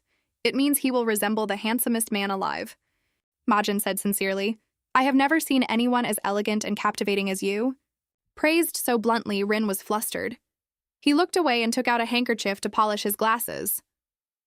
But you have not answered my question. Why did you look so grim earlier? Majin's face fell. I was only wondering how his grace is faring. It has been circling in my head all day. All day? It sounds as though you are deeply worried about him. Majin froze. Am I worried about the Duke? She waved her hands in denial. That is impossible. Rin watched her fluster, the corner of his mouth lifting. Well, this is getting more interesting by the day. Majin's cheeks flushed faintly. He is the strongest, most dependable male lead in the Empire. He is destined to overcome every obstacle and reach happiness. He does not need my concern at all. So why can I not stop worrying about him? Later, Majin stood before the stables and sighed. She stroked the horse, her mind heavy. How long must I train before I can ride to distant places in one stretch, like the late Countess? The horse seemed to sense her sadness. It stepped closer and nudged her cheek with its head. Majin laughed despite herself. Are you comforting me? What a thoughtful little thing. Footsteps approached from behind. Majin turned, surprised to see the butler, Sebastian. He stopped, hands clasped before him. What wind has blown you all the way to the stables? Majin explained. I only wanted a quiet place to sort out my thoughts. Sebastian's voice carried nostalgia. As a knight, whenever my mind was full, I used to slip out here too. Majin observed him privately.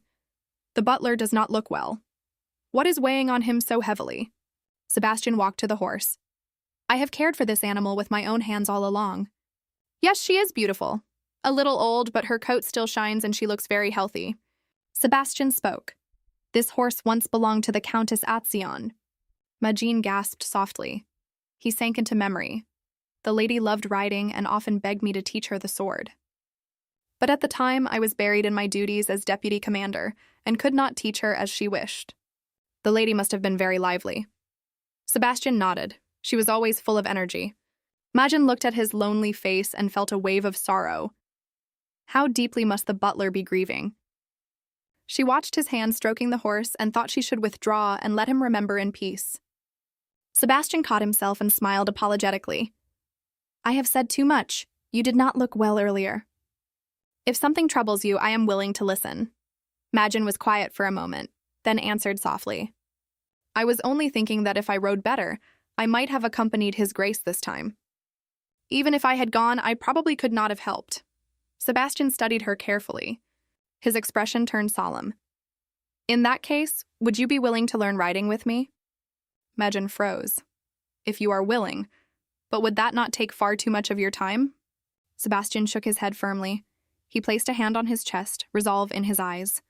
I still regret not teaching the lady more back then. I do not wish to taste that regret again. If you also learn some swordplay for self-defense, all the better. Have you no interest in the sword? Majin hesitated. It is not that I dislike it, but would starting now be far too late? Sebastian's expression was gentle but immovable. It is never too late to learn, my lady. And who knows, one day this may even save his grace himself.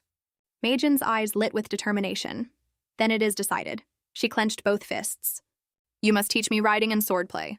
I will work hard and never make you regret it. Sebastian smiled warmly. Neither of them knew how soon that lesson would be needed. In the south, inside a lavish banquet hall, a long table was laden with rare delicacies. Candlelight glinted off fine tableware and vintage wine. Dio stared at the wasteful spread before her. Holding a feast this extravagant during mourning was a cruel mockery. But at least it filled her sister's stomachs. The heavy doors of the hall swung open. A clear voice announced the Duke's arrival. Qinlong sprang up in welcome. Dio gripped the table edge and rose. Was that man truly Duke Zizan? He crossed the hall with steady strides, an enigmatic pressure radiating from him. Dio was privately astonished. He looked so much like Mother. Qinlong fawned. Please be seated, Your Grace. He turned to the children. Greet His Grace at once. Dio bowed slightly. It is our first meeting, Your Grace. I am Dio, the eldest daughter. She continued. This is the second daughter, Gannett. And at the far seat is our youngest, Zubiana. The little one whispered. He is so tall. Qinlong said that since the Duke had come in person. I instructed the cook to prepare this dinner with great care, though you cannot see it. I hope you can at least taste it. Zizan sat in silence, offering no response at all. Olivier relayed the message. His Grace has no appetite tonight. Please begin without him. Qinlong's smile stiffened, a sinister flicker in his eyes, nothing but a crippled blind man. And still clinging to that laughable pride. He drew a deep breath and swallowed his anger. The clatter of cutlery echoed through the silent hall. The children ate with their heads down. Zubiana said happily. Sister, this is delicious, Dio asked gently. Have you had enough? Gannett said. Sister, there is still so much left on your plate. Dio smiled stiffly. I have eaten plenty. Zizan tilted his head slightly. Olivier understood at once and stepped forward. If the young ladies have finished, please allow them to leave the table. He instructed a maid to prepare tea and pastries in the girls' rooms. This way, please. Qinlong watched the children being led out and shrieked. What? He roared. Your Grace, what are you doing? Why are you suddenly dismissing my nieces? Zizan sat still, fingers grazing the edge of a dinner knife. Qinlong shook with rage. Duke or not, you cannot behave so unreasonably. Before he finished, the knife flew. A cold flash of light. The blade grazed his cheek with absolute precision, and blood welled up. Zizan lowered his hand, his voice cold as ice. A little quiet. Qinlong clutched his face and screamed wildly. Why did you throw a knife at me? The Empire has laws. You cannot wound a fellow noble without cause. Olivier sighed softly. He drew a clean handkerchief from his coat and stepped over. You are bleeding a great deal. Please calm yourself and stop the blood with this. Qinlong snatched it and barked. Give it here. The corner of Olivier's mouth curved faintly. You have accepted that handkerchief. Qinlong froze. Zizan declared coldly. In that case, this is a formal duel. He gripped the black cane and pulled sharply, metal singing against metal. A long, cold blade came free of the sheath. Killing intent poured off him and chilled the room. Dio could not believe what she was seeing. A duel? What was happening here? The girl stopped. I will stay. Gannett, please look after Zubiana. Fine, but you must come back and tell me everything. Olivier stepped over to dissuade her. My lady, we should go. What follows is not suitable for you to witness. Dio shook her head. Please let me stay. I come of age in a few months. As eldest daughter of ASEAN, I am obliged to witness all of it. She placed a hand on her chest. I must see with my own eyes what is happening in this house. Qinlong backed away in terror. This is pure fraud. It must be annulled. Zizan held the long sword. He blocked his path in silence. Qinlong whipped around and saw Dio standing not far off. You saw it all, didn't you? I never agreed to any duel, Dio answered calmly. I saw you accept that white handkerchief. And I heard His Grace formally declare the duel.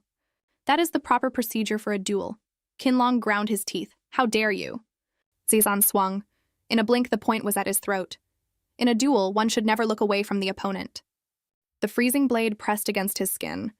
Qinlong shook from head to foot and begged. I do not know what I have done wrong.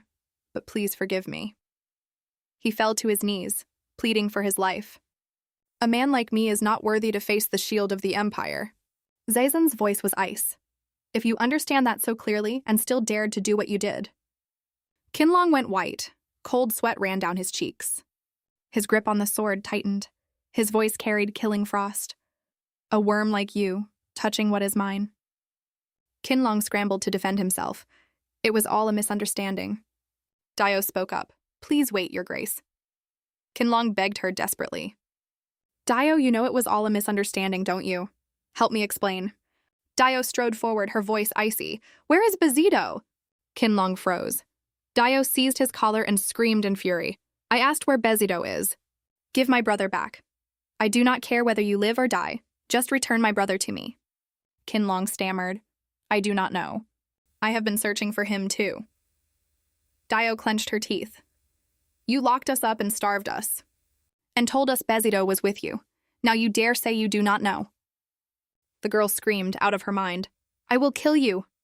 Olivier cried out in alarm. "My lady, please calm yourself." Qinlong gritted his teeth. "Wretched girl." He suddenly seized Dio and dragged her in front of himself. "Everyone stop." He pulled a dagger from inside his coat. "Anyone who takes another half step and I kill her." He howled with a crazed expression. Zizan stood opposite him. "Do you believe you can bear the consequences?" Qinlong shrieked. "You think I would not dare?" Zizan raised the long sword, then swung it suddenly. The point cut a brilliant arc, passing precisely over the crown of his head. Qinlong turned to stone. A severed lock of hair drifted down. The blade stopped before his eyes, his pupils shaking with terror. He released Dio and collapsed to the ground. Zizan sheathed the long sword and stood there in cold, imposing silence. Dio, all strength gone, sank to the floor gasping. "Is he dead?" Olivier spoke. "Qinlong will be executed. His body will be displayed before every southern noble. So the world understands the price of laying hands on someone belonging to the ducal house. From now on, no one will harm you or your family again." Dio sat stunned as tears burst forth. "Mother, you were right. The Duke is protecting us, but the one behind it is still out there." The next day, Kane knelt on one knee and reported, "We found no trace of the true mastermind. That woman seems to have erased every clue before vanishing." Zizan considered it. "Am I the variable she failed to calculate? I assumed she would use Qinlong far longer." A knock came at the door. Zizan set aside his thoughts. "Enter." Olivier brought Dio in. "The young lady wishes to speak with you personally." Dio bowed deeply. "I am profoundly grateful for everything you have done for us. Once we find Bezito, we can handle the rest ourselves." Zazan was quiet a moment, then spoke calmly. "I will become your legal guardian." Dio's head snapped up in astonishment. Olivier said, "There is clearly still a mastermind behind this. Until they are caught, you need protection. We do not know what danger comes next." Dio lowered her voice. "I understand your meaning. Then please allow us to stay until Bezito is found." Outside the window, a black crow took flight. Zizan suddenly asked, "Is there any structure nearby like a bell tower? Or a high place where birds roost?" Dio answered uncertainly. "In the small woods behind the manor, there is an old temple bell tower." Zizan strode straight for the door. Dio asked hurriedly, "What are you going to do?" He did not turn around. There is no time to explain. "Take me there at once." As he walked, he recalled a letter Monica had once written him. "Little one, are you living well? You are grown now, but surely you will not be angry that I still call you that. This place is not like the West. It is always warm here, a peaceful land where no monsters appear. A few days ago, while walking alone, I found a place very much like the tower where you were once locked away. Inside it, I missed you terribly. So I filled it with all the toys you used to love. I wanted a space where I could remember you as much as I liked. I hope one day to invite you to this secret base. It has just welcomed a new guest. The youngest of the family followed me here in secret. He adores the place. He ran all over the room and finally hid behind the wardrobe. I hope he grows up like you. The two of you are truly alike. But why do all children love secrets so much? Perhaps one day I will pass this place to our Bezito, from your loving sister." In a dark, damp corner, Bezito lay curled up, both arms wrapped around his knees. "I am so hungry. I should have rationed the snacks I hid here." The rainwater he had saved was nearly gone. Tears ran down his cheeks. He whispered, "Mother." The memory came back. Monica knelt on the grass, gripping his shoulders. Her gown was stained with blood. If I have not returned by the time you count to 500, you must run immediately. Hide inside that secret room. Bezito's face was soaked with tears. Can't I go with you? Monica instructed him with utter gravity. I will lose the bad men and come straight back. Until I return, no matter who calls, you must never come out. Not even if your sisters call. She paused, her voice steadier. If I am very late, wait there until Duke Zizan arrives. Your uncle will find you and protect you. Dark clouds gathered over the distant spire. All was silent. Zizan stood before the thick wooden door and gripped the cold handle. He twisted it hard several times. The lock gave a dull knock. It is locked. Olivier, how do we open this door without frightening the child? Olivier started. Could the young master Bezito be inside? Dio rushed to the door and pounded on the heavy wood. Bezito, are you in there? Can you hear my voice? If you are inside, please. Even one word. All that answered her was deathly silence. Dio dropped her head in defeat. Bezito does not seem to be here. If he heard my voice, he would surely answer at once. I have never seen him go in or out of this tower. Are you truly certain he is inside? Zizan considered it. He is certainly here. If he heard his sister and still did not come out, there is a reason. He analyzed it calmly. The boy may believe his family is under threat, so he dares not show himself. Dio looked at him in disbelief. He is only 6. How could he think that far ahead? Zizan lowered his voice. Your mother must have instructed him beforehand. Dio froze, clutching her forehead. What do we do now? Do we simply break the door down? Olivier reassured her. The young master must be terrified. It is best to give him more time.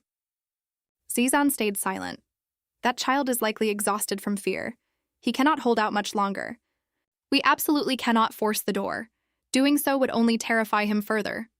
If it were her, what would she say to that child? Zizan drew a deep breath and spoke clearly to the sealed door. I am Zizan von Bene. Whoever you are, I will protect you. Bezito lifted his head abruptly and reached out, trembling. His fingertip brushed the thin light through the crack. The lock rattled and turned. Dio's eyes went wide as she held her breath and stared. Bezito's small, thin figure appeared behind the door, his eyes full of fear and suspicion. Zizan looked toward the boy and repeated it once more. I am Zizan von Bene. Bezito's tears burst forth at once. Zizan softened his voice completely. Bezito, let us go home. He lifted the boy into his arms and whispered, Forgive me. I came too late. Bezito closed his eyes. Nerves stretched taut for days finally released, and he fell into a deep sleep. Dio wept without a sound. We finally found him. Zizan swore silently to himself. Sister, from this moment on, I will protect your children with everything I have. Back at the Western Manor, Maid gripped a wooden sword, swinging hard on the empty training ground. The butler Sebastian walked in and called gently, Lady Maid. He brought her a wooden sword made to order. Use this one for practice today. Maid took it and examined it. Did you make this yourself? Sebastian nodded. It is sized for children learning the sword. For you, an adult's blade is still too heavy. Majin remembered the disaster of her first lesson. She had tried to swing a knight's training sword. But the blade was so heavy that momentum dragged her body straight to the ground. For 2 days afterward, her muscles ached so badly she could barely leave her bed. Majin leaned on the wooden sword, glum. Taking a student weaker than a child, surely you regret it. Sebastian answered at once, not in the slightest. He held up a thumb in encouragement. It has been a long time since I had a student this eager. Effort is always rewarded in the end. Let us try once more. Majin pulled herself together. Yes, master. A young attendant ran into the yard, panting out his report. His Grace will arrive shortly. Sebastian was surprised. What? Already? Majin gripped the wooden sword, her heart suddenly sinking. He has returned already? Olivier reported respectfully. The guardianship documents for the Aetzian children are fully processed. Zizan nodded. Well done. The guard detail is arranged as well, I trust. Yes, sir. All of them are our finest and most trustworthy knights. You need not worry about the children. However, Lady Dio has made one request. She wishes to live in the detached wing and forbids anyone from entering. Zizan said quietly. Do exactly as she asks. Olivier added a reminder. Lady Dio must soon hold her debut ball for high society. But she refuses contact with any noble outside the house. If this continues, it will be very difficult to find a suitable sponsor. unless you wish her isolated from noble circles. The debut cannot be delayed further. A sponsor must be settled quickly. But the girl herself rejects outside nobles, so there is truly no solution. Zazan calculated silently. If I had a fiancé, she could stand as the sponsor. He gave instructions. First, narrow down the list of candidates for the sponsor's role. Understood. Once everything is arranged, I will report back. Please rest well tonight. He opened the door. Majin happened to be standing just outside. Olivier asked in surprise, Lady Majin, it is so late. Why are you still here? Majin smiled sheepishly. Sir Olivier, you have returned safely from the south. Zizan looked toward the door. Assistant. Majin drew a deep breath. She poked her head around the door. Good evening, Your Grace. There is still time before dinner. Come in first. Zizan listened to her enter. Did something happen while I was away? Majin wheeled in a small cart loaded with items and smiled. Nothing like that. I only wanted to come early to help you fall asleep. You have been sleeping badly lately. So besides the manzit grass, I brought many other things that help with sleep. She held up a bottle of red wine. Shall we start with a glass? Zizan listened to her eagerness. The corner of his mouth lifted. You sound like a puppy overjoyed that its master has come home. He propped his chin on one hand, teasing. Did you miss me that much, assistant? Majin stood there stunned, both cheeks burning. I did not. I came here to work. And please stop treating people like puppies. Gone that long, and the moment you return, you only tease me. Zizan said softly, Only when I hear your voice do I truly feel that I have come home. Majin smiled gently. Welcome back. I will apply the herbs to your eyes now. Have you been using the herbs I gave you? Zizan answered briefly. Yes. Then he raised a hand. His fingers hooked the black band covering his eyes and drew it down. Majin was startled. You are removing the blindfold right now, is that all right? Zizan tilted his head slightly. For the moment it is fine. I can leave it off a while. Then I will apply the herbs directly to your eyes. She spread the paste carefully, thinking to herself. Before, he only removed it during late-night walks. Could the regular use of manzit grass finally be working? If so, that would be wonderful. I have prepared today's story. Majin lifted the book. Her clear, gentle voice filled the quiet room. Zizan leaned back in his chair. He closed his eyes and listened. His thoughts drifted back to the days after his sister's death. The weight of grief had nearly suffocated him, whenever he pictured her lying alone on cold ground. He felt himself falling into an endless, freezing winter. But the soft rustle of turning pages, the familiar faint scent of manzit grass, and that low, warm voice. Majin's gentleness let him feel a warmth he had lost long ago quietly returning. She read on. The prince changed into a beggar's clothes and told a knight, I am the crown prince. He left the palace and told an old man, I am the crown prince. The man called him a fraud and threw stones. The prince had no choice but to flee. Listening, the corner of Zizan's mouth curved faintly.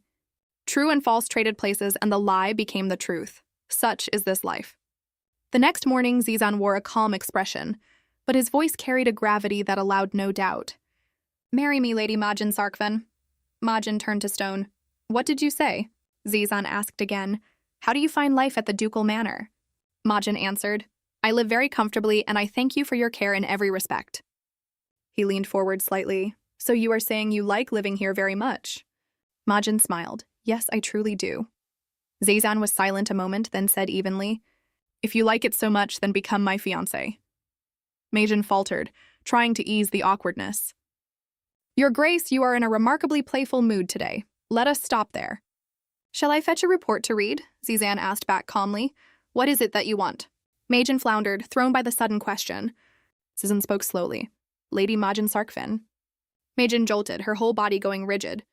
You hid your noble birth and entered this house as an assistant. Surely there is a reason. Did you truly think you could deceive me so easily? The color drained from Majin's face. She thought, it is over, I have been exposed. I needed money to care for my sick mother. I was wrong. Zazan pressed. So the reason you entered this house was also money. Majin protested quickly. I did not sneak in. I was properly hired for work. He would not let it go. Then staying at my side is also for money. Majin faltered. I am not clinging to you for handouts. I am supporting your work. He raised his head slightly, a hidden edge in his voice. And that soft voice at my ear? Also for money? Majin's eyes went wide. Soft voice? Her face flushed. It is because you hate loud people, so I have always been careful with my words. Hearing her excuse, his mouth curved in amusement. He said evenly, if money matters that much, then marrying me solves everything. Majin argued back. It is not that I am greedy. I only needed money urgently at the time. I know this sounds hard to believe, but if you could trust me once more. She shot to her feet. I will devote everything I have to you. I am even prepared to spend my whole life rooted here. Zizan cut in coolly. I do not need someone to bury themselves here. What I need is a fiancé. Majin froze and let out a sound of pure disbelief. He lowered his head, his expression deadly serious. My nieces will be arriving soon. There is one matter that must be prepared before anything else. Dio's debut ball into high society, and a sponsor must be named as well. Majin asked in confusion. For a count's daughter, finding a sponsor should hardly be difficult. Zizan sighed. If it were that simple, I would not have raised it. My niece refuses to associate with outside nobles, and there is no grown noblewoman in this house. Finding a sponsor grows harder by the day. Majin thought it over. I think children like them find it very hard to open up to anyone. Zizan nodded. That is why I need a fiancé. You are already assisting me under a special arrangement. I want you to become my fiancé and serve as Dio's sponsor, and oversee the children's education while you are at it. Majin asked in astonishment, I must double as a governess as well? Zizan explained, if their uncle's fiancé guides them, they will feel far safer. Better than entrusting it to an outsider. If this marriage contract goes well, I will pay you 10 gold a day. Majin flinched. Zizan continued, I consider that a fair wage. It certainly is, but he gave her no chance to refuse. Then I will take that as acceptance. Let us begin preparing the engagement banquet. Majin's expression turned heavy. The Countess died so recently. Holding a banquet at such a delicate time, wouldn't canceling be wiser? Then she realized something. This is not an engagement party at all, but a smokescreen to shield your nieces. You just lost your sister, and holding a banquet will draw the full condemnation of the nobility. But at the same time, every enemy's attention will land squarely on you. Which means your nieces will be that much safer? Zizan approved. You are sharp. The banquet will fall on the very day my nieces arrive. We will let the children blend into the crowd. No one will know which carriage brought them home. Even the most seasoned spy would struggle to fix on the children in that chaos. Majin looked worried. Won't your nieces misunderstand you? Children who just lost their parents? If they arrive to find a lavish banquet, they may come to resent you. Zizan answered evenly, that will only make this deception look more convincing. Majin was stunned, so he truly treasured his nieces. He was even willing to bear the children's hatred simply to protect them. She spoke up. If you are prepared for their resentment, then I must play the role of fiancé perfectly. But do you truly think I can carry a duty this important? I have no confidence at all. Zizan reassured her. From what I know of you, you are perfectly capable of handling anything. And you need not worry. Whatever happens, I will protect you without fail. Majin looked at the man before her. The tension in her shoulders slowly eased. She broke into a soft, radiant smile. Yes, my lord. Morning light spilled across the grand manor. Sebastian and the head housekeeper entered the study together. Good morning, your grace. Lady Majin, why are you here at this hour? Majin smiled awkwardly. Zizan spoke. I called you both because a banquet will be held in 1 month. Sebastian was mildly surprised. In a month? What sort of banquet must we prepare, my lord? The head housekeeper affirmed. We will ensure everything is flawless. Zizan announced calmly. It is the engagement banquet for Majin and myself. The butler smiled. Is that so? With Lady Majin? Then he suddenly caught up with the words. He cried out in shock. An engagement banquet? He turned to the housekeeper, astonished. You heard it too, didn't you? His Grace said engagement. The housekeeper stood petrified, eyes blank. The butler held out a trembling arm. Pinch me and tell me whether I am dreaming. The housekeeper pinched him hard. The butler yelped in pain. So it is real after all. Zizan looked toward Majin. She has something to say to you as well. Majin drew a deep breath. Allow me to introduce myself properly. I am Majin of the Sarkvan Viscounty. Due to certain circumstances, I concealed my identity until now. I sincerely apologize to you both. Sebastian waved his hands, flustered. Then he calmed and smiled warmly. In truth, I guessed long ago. When Lady Joyna and you first entered this house, your manners were flawlessly noble. Majin was stunned. You knew even then? Thank you for not exposing me. The butler dabbed at the corner of his eye. I simply believed you had your own private hardship. But to see the two of you brought together by fate like this, I want to announce it to the world at once. The housekeeper bowed deeply. Congratulations on your engagement, she said solemnly. From this moment, please command us without hesitation. Overwhelmed by the honor, Majin nodded.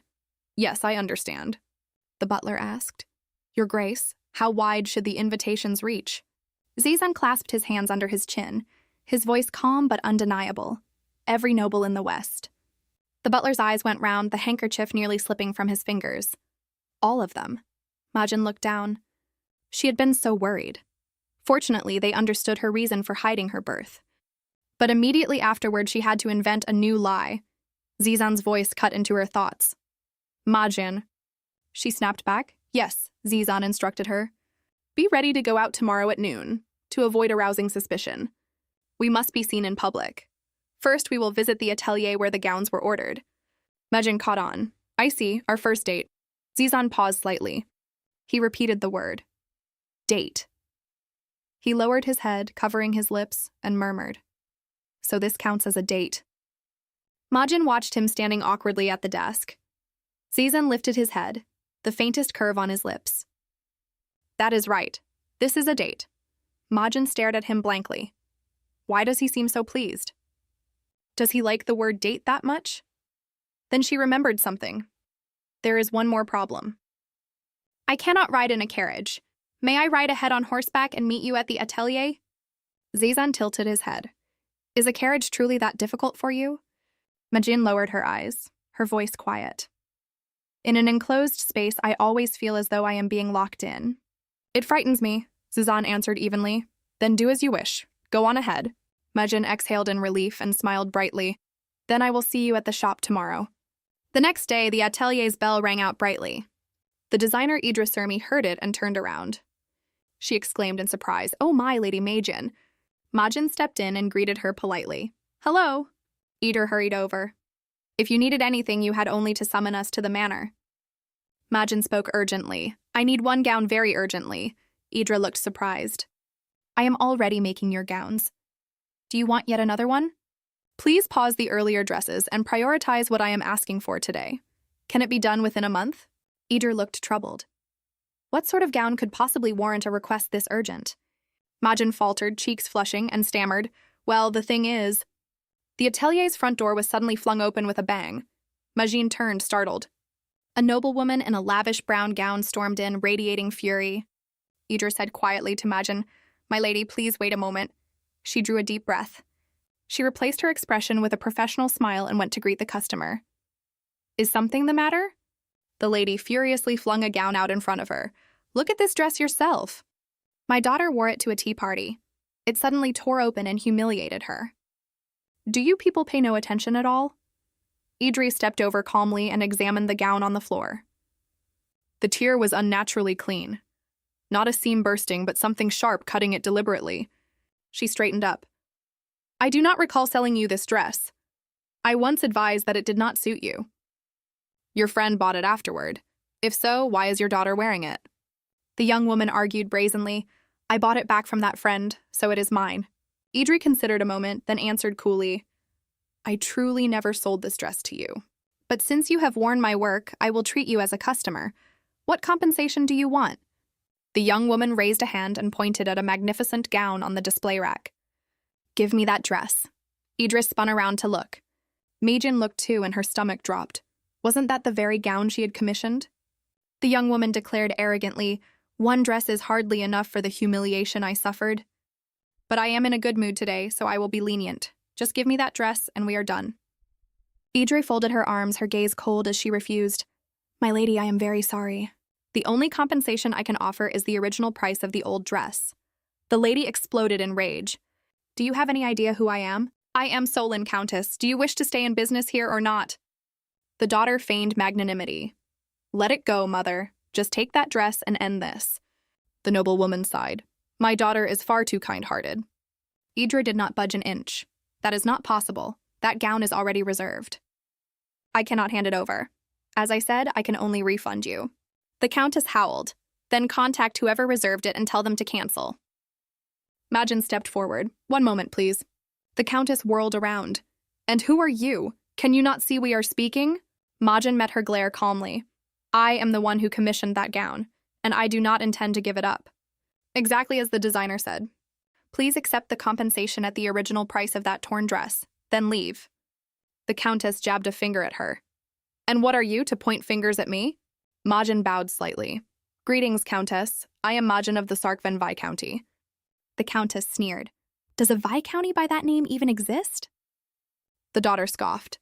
Petty little nobles like that are as common as cattle. Of course I have never heard of it. Majin stared at them in silence, her eyes turning cold. She turned to Idre. What does that torn dress cost? Idre answered quietly. 5 gold coins. Majin asked again. And the one I am wearing? Idre straightened proudly. This one is 50 gold because I used the finest fabric available. Majin froze on the spot. This outfit is truly worth 50 gold coins? No wonder Olivier had refused so firmly to let her see the price list. The Countess exploded at the figure. In a shabby shop like this, something like that costs 50 gold? Majin swallowed her feelings and kept her face serene. That is correct. I paid 50 gold. She bowed slightly, her voice calm but razor sharp. Simply pay the 45 difference. And I will hand this gown over to you, as a countess of a distinguished house. Surely that sum means nothing to you. The Countess flushed scarlet with rage. Stop lying. How could a fallen noble like you possibly have that much money? The shop bell rang out again. Zizan walked in with his cane. His voice came cold as ice. How noisy. Who is bold enough to raise her voice at my fiancé here? The Countess and her daughter went pale instantly. Trembling, they lifted their skirts and curtsied. The Countess kept her head down, cold sweat running down her cheek. Could I have misheard? Did His Grace just call that woman his fiancé? Zizan ignored them entirely and walked straight to Majin. His voice held a note of resignation. Why is there noise everywhere you go? Majin answered quietly. This time the trouble was not mine. Zizan said dryly. Don't you always say that? Majin defended herself awkwardly. This time it is true. Those two insisted on taking my gown. Zizan's expression turned instantly cold. Killing intent poured off him. This is unforgivable. To do such a thing to my fiancé. The Countess went weak with terror. This is a disaster. She whipped around and seized her daughter's hand. Amanda, we are leaving. Amanda resisted. But we have not gotten that gown yet. The Countess snapped. I said we are leaving. Amanda shrank back in fear. The Countess curtsied, shaking. Your Grace, we take our leave. Idre stepped forward. I am terribly sorry for the disturbance. Allow me to show you to the reception room. Majin answered lightly. Understood. She turned to him. Your Grace, if you come this way. Zizan suddenly held out his arm. Take my arm, like a couple on a date. He leaned close to her ear. Shall we begin? Majin's heart skipped a beat. This distance was far too close.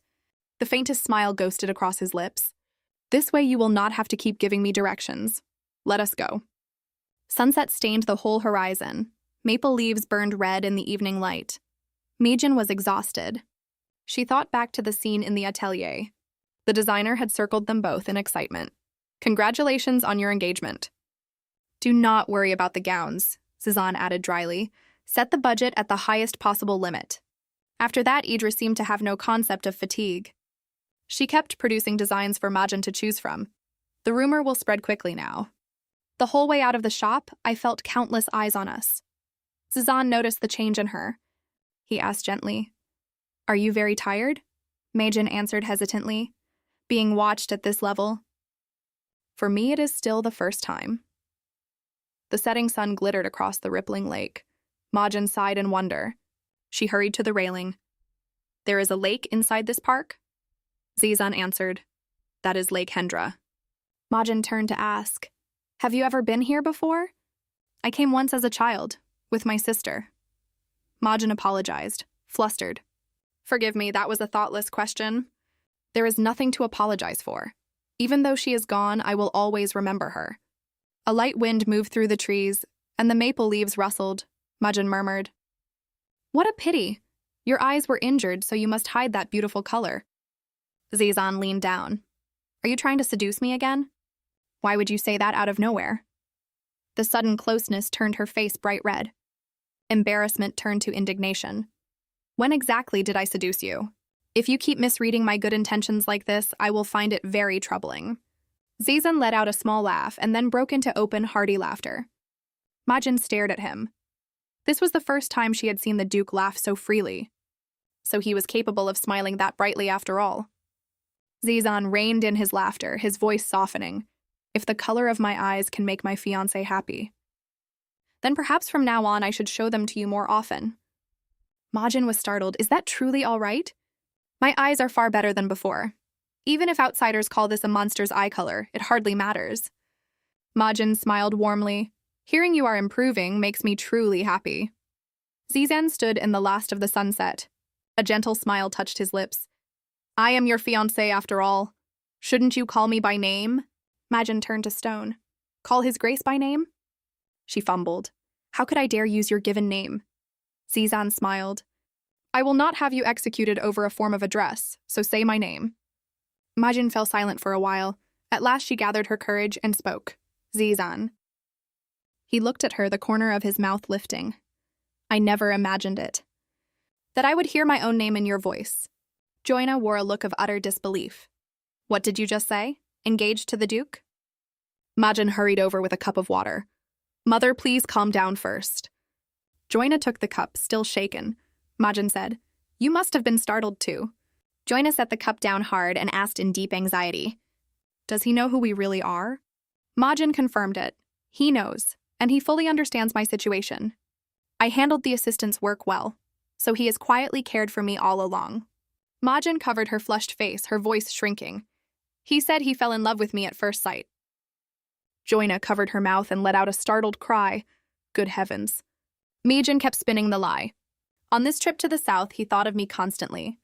He even told me, Majin, I miss you. And so the engagement came up naturally. Joina reached out. She laid her hand gently over her daughter's. And what about you? Do you love his grace? Majin froze. At first, she had only wanted to stay clear of the original novel's characters. But the longer she stayed beside Zizan, the more she worried, the more she noticed him. Now his every gesture could stir her heart with ease. Majin answered firmly, I think I do. I love him. She rested her head on her mother's shoulder. A happy smile spread across her face. So I hope you will bless us. Her mother sighed and stroked her cheek. Very well. Majin, follow your heart. I will always stand by you. Majin answered softly. Thank you, Mother. Thick books stacked onto the table with dull thuds. Majin took in the sight before her. She turned to Stone. What are all these? The head housekeeper, expressionless, produced a stack of manuals. These are the banquet preparation catalogs. This is the tablecloth catalog. This is the menu catalog. And this one is... Majin cut in, alarmed. One moment. Do I have to choose all of these myself? The housekeeper answered as though it were obvious. Yes, my lady, this is your engagement banquet. Majin shot a pleading look at her mother beside her. Mother, save me. You are the guest of honor at this banquet. It would be improper for me to choose in your place. Majin grimaced. I have not even finished choosing a gown, and I have never planned a banquet before. I will sit beside you and learn properly. Her mother sighed helplessly. Fine, just this once. Majin revived instantly and cheered. Then I leave it all to you. She slipped out of the room like the wind. Majin wandered the long corridor alone, marveling. This is not even the actual wedding. Only the engagement, and it is already this difficult. Just looking at those catalogs makes me dizzy. She walked aimlessly until she realized she was standing before a familiar carved door. She stared at it blankly. I was only lost in thought. And without noticing, I came to the place I visit every single day. Majin turned quickly. Time to slip away. At that exact moment, Zizan's voice came from inside. Come in! Majin pushed the heavy wooden door and poked her head through. Pardon the intrusion. Zizan was leaning back in his chair with tea. Why have you come? I told you that you would be very busy. You did not need to come during this period. Majin lowered her voice. I am running away, and I ended up here without realizing it. Zizan turned his head slightly toward her. Running away? From whom? Majin complained. From the engagement preparations, those catalogs are stacked high enough to drown me. Zezan asked, "If you are running away, why run to me?" Majin answered with perfect logic. "Because you are the most powerful man in the territory. Who would look here?" Hearing that, an easy smile traced his lips. He propped his chin on one hand. Having such a powerful fiancé really is reassuring. Majin's face flushed instantly. She waved her hands. "When it is only us, there is no need for titles." Zezan rose from his chair and walked slowly toward her. "The last time we met. Your acting was not very convincing. To avoid exposure, shouldn't we practice a little every day?" Majin planted both hands against his chest. "This kind of rehearsal is far too much for my heart." She stepped back for distance and pleaded quietly, "I will try harder. Can we skip it today?" Zezan straightened up with a teasing smile. "Then may I look forward to your next performance?" Majin turned her face away to avoid his gaze. "I never said you could look forward to anything." She blinked and glanced toward the mountains of documents on the desk. "It seems the reports have piled up again," Zezan suggested. "Since we are both here, we may as well handle some work first." Majin snapped straight to attention and clenched her fists. "Certainly. That sounds fine to me." Zezan noticed how completely she had transformed. "Compared to a moment ago, your voice sounds cheerful." Majin laughed sheepishly. "People naturally feel safer in a familiar environment." "Then I will start reading the reports." Zezan reached out. "Wait. First, something I have not done in a while." Majin startled. "Even if you check, what difference could the result possibly make?" Zezan took her wrist. "What must I do to make this fit properly?" Majin pulled back, embarrassed. "I am fully grown. No matter how much I eat, this is my limit." Zezan countered. "You can still try a little harder." The door burst open. Rin stormed in. "I heard you are getting engaged. Is that true?" He saw the two of them and fell into complete confusion. "What exactly were you two doing just now?" Zezan held Majin's hand firmly. He turned an unbothered face toward Rin. "She is my fiancée. It is only natural that she is here." Rin was utterly astonished. He roared in disbelief. "What did you just say?" Majin took a deep breath. "That is how it is. Allow me to introduce myself again. I am Majin Sarkven." Rin studied her and replied, "So in the end, you really are a noble lady." Majin bowed her head awkwardly. "I am sorry. I deceived you before." Rin's voice turned calm. "It is fine. In truth, I have been deceiving you too." He touched his lower lip. "The fact is, I am Zizo. I can use alchemy to change my appearance and my age." He took her hand. "Let me introduce myself properly. I am Rin, an alchemist and also the Duke of the North, Rin Milan Rodel Sante." Zizan asked coldly, "And what is the price for that?" Rin turned, perfectly at ease. "This is nothing more than a simple introduction. The price will certainly be paid by you, so Majin is getting engaged after all." He turned to her, his face serious. "If this man ever threatens you, just wave this carrot in front of him. I will come help you." Majin waved him off. "It is not like that." Rin's gaze sharpened instantly. "You fraud, in that case." He suddenly noticed Majin's bare finger. He exclaimed in astonishment, "She does not even have an engagement ring?" As though he had caught a secret, he pointed at Zizan. "You have not even proposed yet, have you?" Rin urged Majin. "You intend to marry a man who cannot manage even the most basic step?" He smiled confidently and winked at her. "Why not simply become my apprentice instead? I will give you everything you want." Zizan's face darkened. Cain appeared behind him at once. Zizan gave a frigid order. "Throw that thing outside."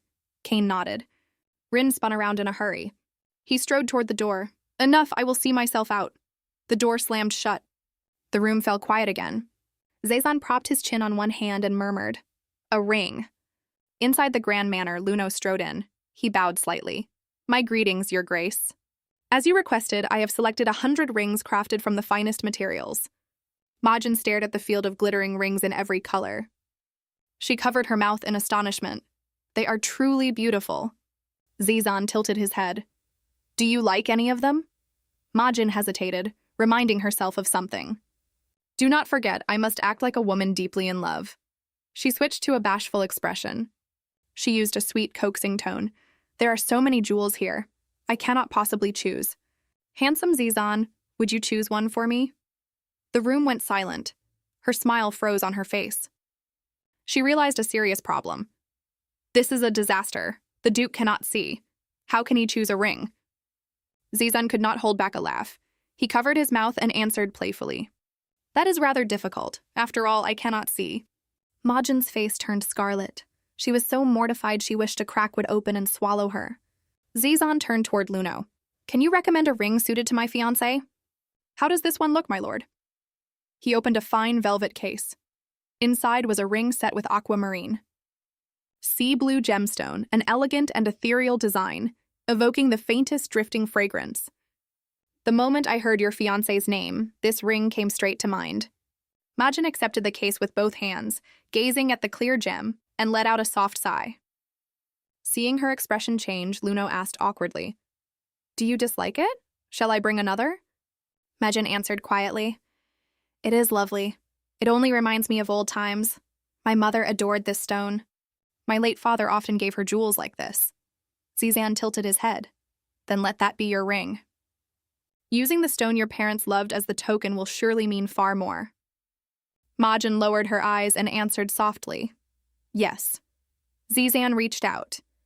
He said gently, Majin, give me your hand. Majin hesitated, then laid her hand in his palm. Even knowing this was only a contract engagement, her heartbeat raced beyond control as though it might burst. Zizan held her hand with careful tenderness. He slid the ring onto her fourth finger. Majin watched the stone glitter on her fingertip. Beautiful, yet somehow it felt so heavy. She looked toward him. Thank you very much. In her heart, she prayed silently. She did not know that at that very moment, in another garden, they were plotting to tear that engagement apart. The garden tea party was in full swing. Noble daughters gathered, whispering about the rumor-sweeping society. Duke Zizan is actually engaged. Honestly, I still cannot believe it is real. Another lady leaned in. I heard it too. They say that for his fiancé. He bought out an entire jewelry shop. Everyone says the two of them are lost in passionate love. Good heavens, I truly believed His Grace would never marry. The lady across from her laughed. What are you saying? You must consider his age as well. Even so, I always assumed he would remain our eternal bachelor duke. He is simply too extraordinary a man. She turned to the friend who had stayed silent. Don't you agree? Lady Susan. Susan sat gracefully, her face strangely serene. From now on, he no longer belongs to all of us. He has become one woman's duke alone. Susan's obsession with the duke was known throughout society. Rumor even said she once slipped into his bedroom. The ladies present had expected her to collapse and weep on the spot at the news. Perhaps even overturn the tea table and scream that some woman had stolen her duke. But Susan's composure was entirely unexpected. The mood fell into an uneasy hush. One lady broke the awkwardness. Then again, has anyone actually seen this fiancé? Susan sighed. It seems no one knows her at all. Another added, I hear she is only a baron's daughter. She apparently never attended any of the noble women's gatherings before. Christine suddenly spoke. I know her. Every gaze turned to her at once. Really? Then what kind of woman is she? Christine lowered her voice. From what I have learned, that woman will stop at nothing for her own gain. She makes a career of luring men. Susan looked toward her. Lady Christine, would you tell us more about that woman's story? At that same hour, the chimney of the blacksmith's forge poured out columns of smoke. Shirin stood beside the forge fire, his face full of disbelief. You want me to build a carriage? I assumed I would spend my life forging weapons, never taking a commission for a carriage. If I must, I can manage it. But wouldn't a proper carriage workshop serve you better? I want a carriage that does not feel like a carriage. Surin could make no sense of it whatsoever. You sound like a man ordering iced tea served hot. Please explain in more detail. Zizan described his idea. There must be no shaking inside, even seated in a sealed cabin. It must feel like being out in the open air. I do not want something closed in on all four sides. It should be like a carriage made of glass. Suren's eyes went round with shock. But then wouldn't people outside be able to see straight into the cabin? Zizan explained. An alchemical treatment will make it impossible to see in from outside. Rin sighed. I truly never expected to be dueling an object like this in this lifetime. Shuren frowned. That is not the only problem.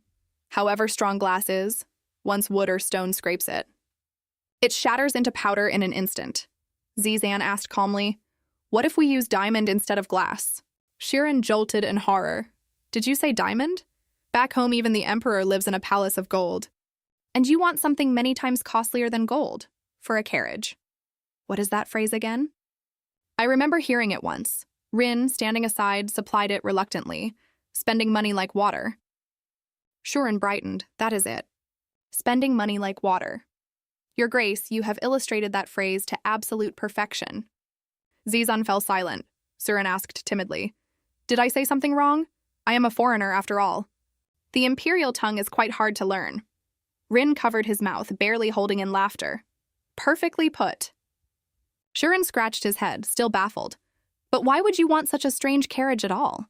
A warm curve touched Zizan's lips. It is for my fiancé. Suren's mouth fell open. Then should I call this madness for love? The more I think about it, the more entertaining it becomes. Madness for money combined with madness for love. That makes it double madness. Rin could hold back no longer. He burst into hearty laughter. Exactly, double madness. Shuren laughed sheepishly. I am the best, am I not? Shuren pursed his lips, faintly wounded. Is that sound really so difficult to pronounce? A messenger pigeon soared into the sky, gliding through the endless blue. Bound to its leg was a carefully sealed letter. It flew through layer upon layer of cloud, and finally landed atop the Empire's magnificent royal palace. Emperor Leon sat in majesty on the high throne. So the Duke of the West is preparing to marry. What do you make of it? He has clearly decided to raise an heir of his own. Majin mumbled into her pillow. Zuzia, let me sleep a little longer. Zuzia fretted. That will not do, my lady. You must get up and prepare for the engagement banquet. Majin jolted and shot upright in bed. That is right. Zuzia clenched her fists, blazing with fighting spirit. Please bathe. I have prepared rose water for you. Majin looked at Zuzia's burning enthusiasm. It is as if her eyes are shooting flames. Zuzia washed her carefully. My lady, does this scent please you? Majin closed her eyes. Soaking in rose petals since dawn. What luxury. Several maids bustled around serving her. The designer said, For today we have brought in the finest experts available. Majin felt slightly dizzy. My head is spinning. Idri continued. Almost done. Please close your eyes. Majin asked anxiously. Do I look strange? Idri adjusted her gown. How could you? Consider whose work this is. She wiped the sweat from her brow. Now with the makeup as well, it is finally complete. Majin looked at herself in the mirror, unable to believe her eyes, and asked quietly, Who is this? Idri covered her mouth and laughed. Are you teasing me? Zuzia whispered from the heart. My lady, you are far too beautiful. Majin turned to Idri. Thank you for the gown and the styling. Idri smiled. There is no need to thank me. I am the exclusive designer of the future Duchess. Zuzia came over. My lady, let us go to the drawing room. His Grace is waiting for you there. Rin complimented her. Sweetheart, you look lovely today. Majin answered shyly. You look even lovelier than I do. Rin cleared his throat. No need to state the obvious. Majin turned her gaze toward Zizan. And you look very handsome today as well. Zizan said nothing, only gripping his cane quietly. Then he reached out and called. Majin. Majin stepped over and laid her hand in his. Yes, Zizan. Rin watched the whole scene, folded his arms, and let out a cold, displeased huff. Could you stop performing in front of me? I know perfectly well that all of it is fake. Zizan tilted his head and answered coolly. Are you still saying such things? Rin retorted sarcastically. Am I at least supposed to pretend I have been fooled? Majin hurried to intervene. Please stop arguing. Zizan turned his face away in disdain. I would never argue with someone this exhausting. Rin gave as good as he got. And I would never argue with a block of ice like you. Majin sighed. Stop, we should go to the hall. The three of them crossed the magnificent corridor together. Zizan suddenly reached out and took Majin's hand firmly. Majin found it strange. Why is he holding my hand? Zizan answered evenly. You seem to be walking with difficulty. Majin faltered. My ankle does ache. It has been a long time since I wore heels.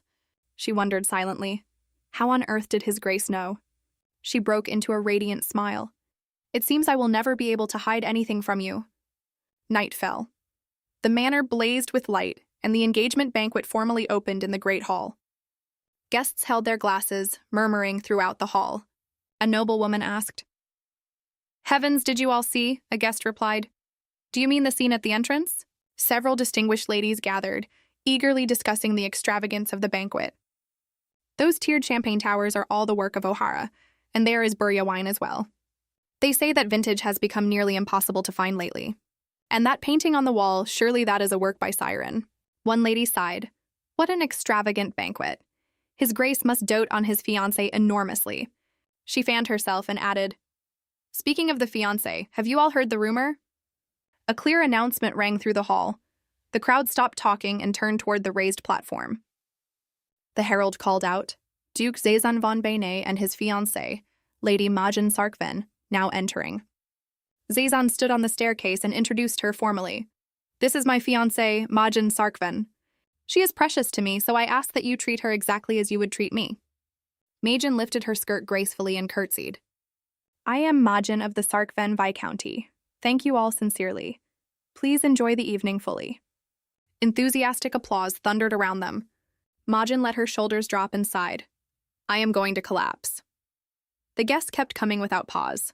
Your Grace, congratulations on your engagement. Lady Majin, congratulations to you both. Majin forced herself to hold a stiff smile. Thank you all so very much. The stream of guests never thinned. Majin retreated to a quiet corner of the long banquet table. All this greeting and smiling is unbearable. I need somewhere quiet to rest a moment. Just then her empty stomach growled. She had not eaten a thing all day. She glanced around, uncomfortable. At an occasion like this, eating openly would be terribly improper. She reached out furtively. Surely a little bite in secret will not hurt.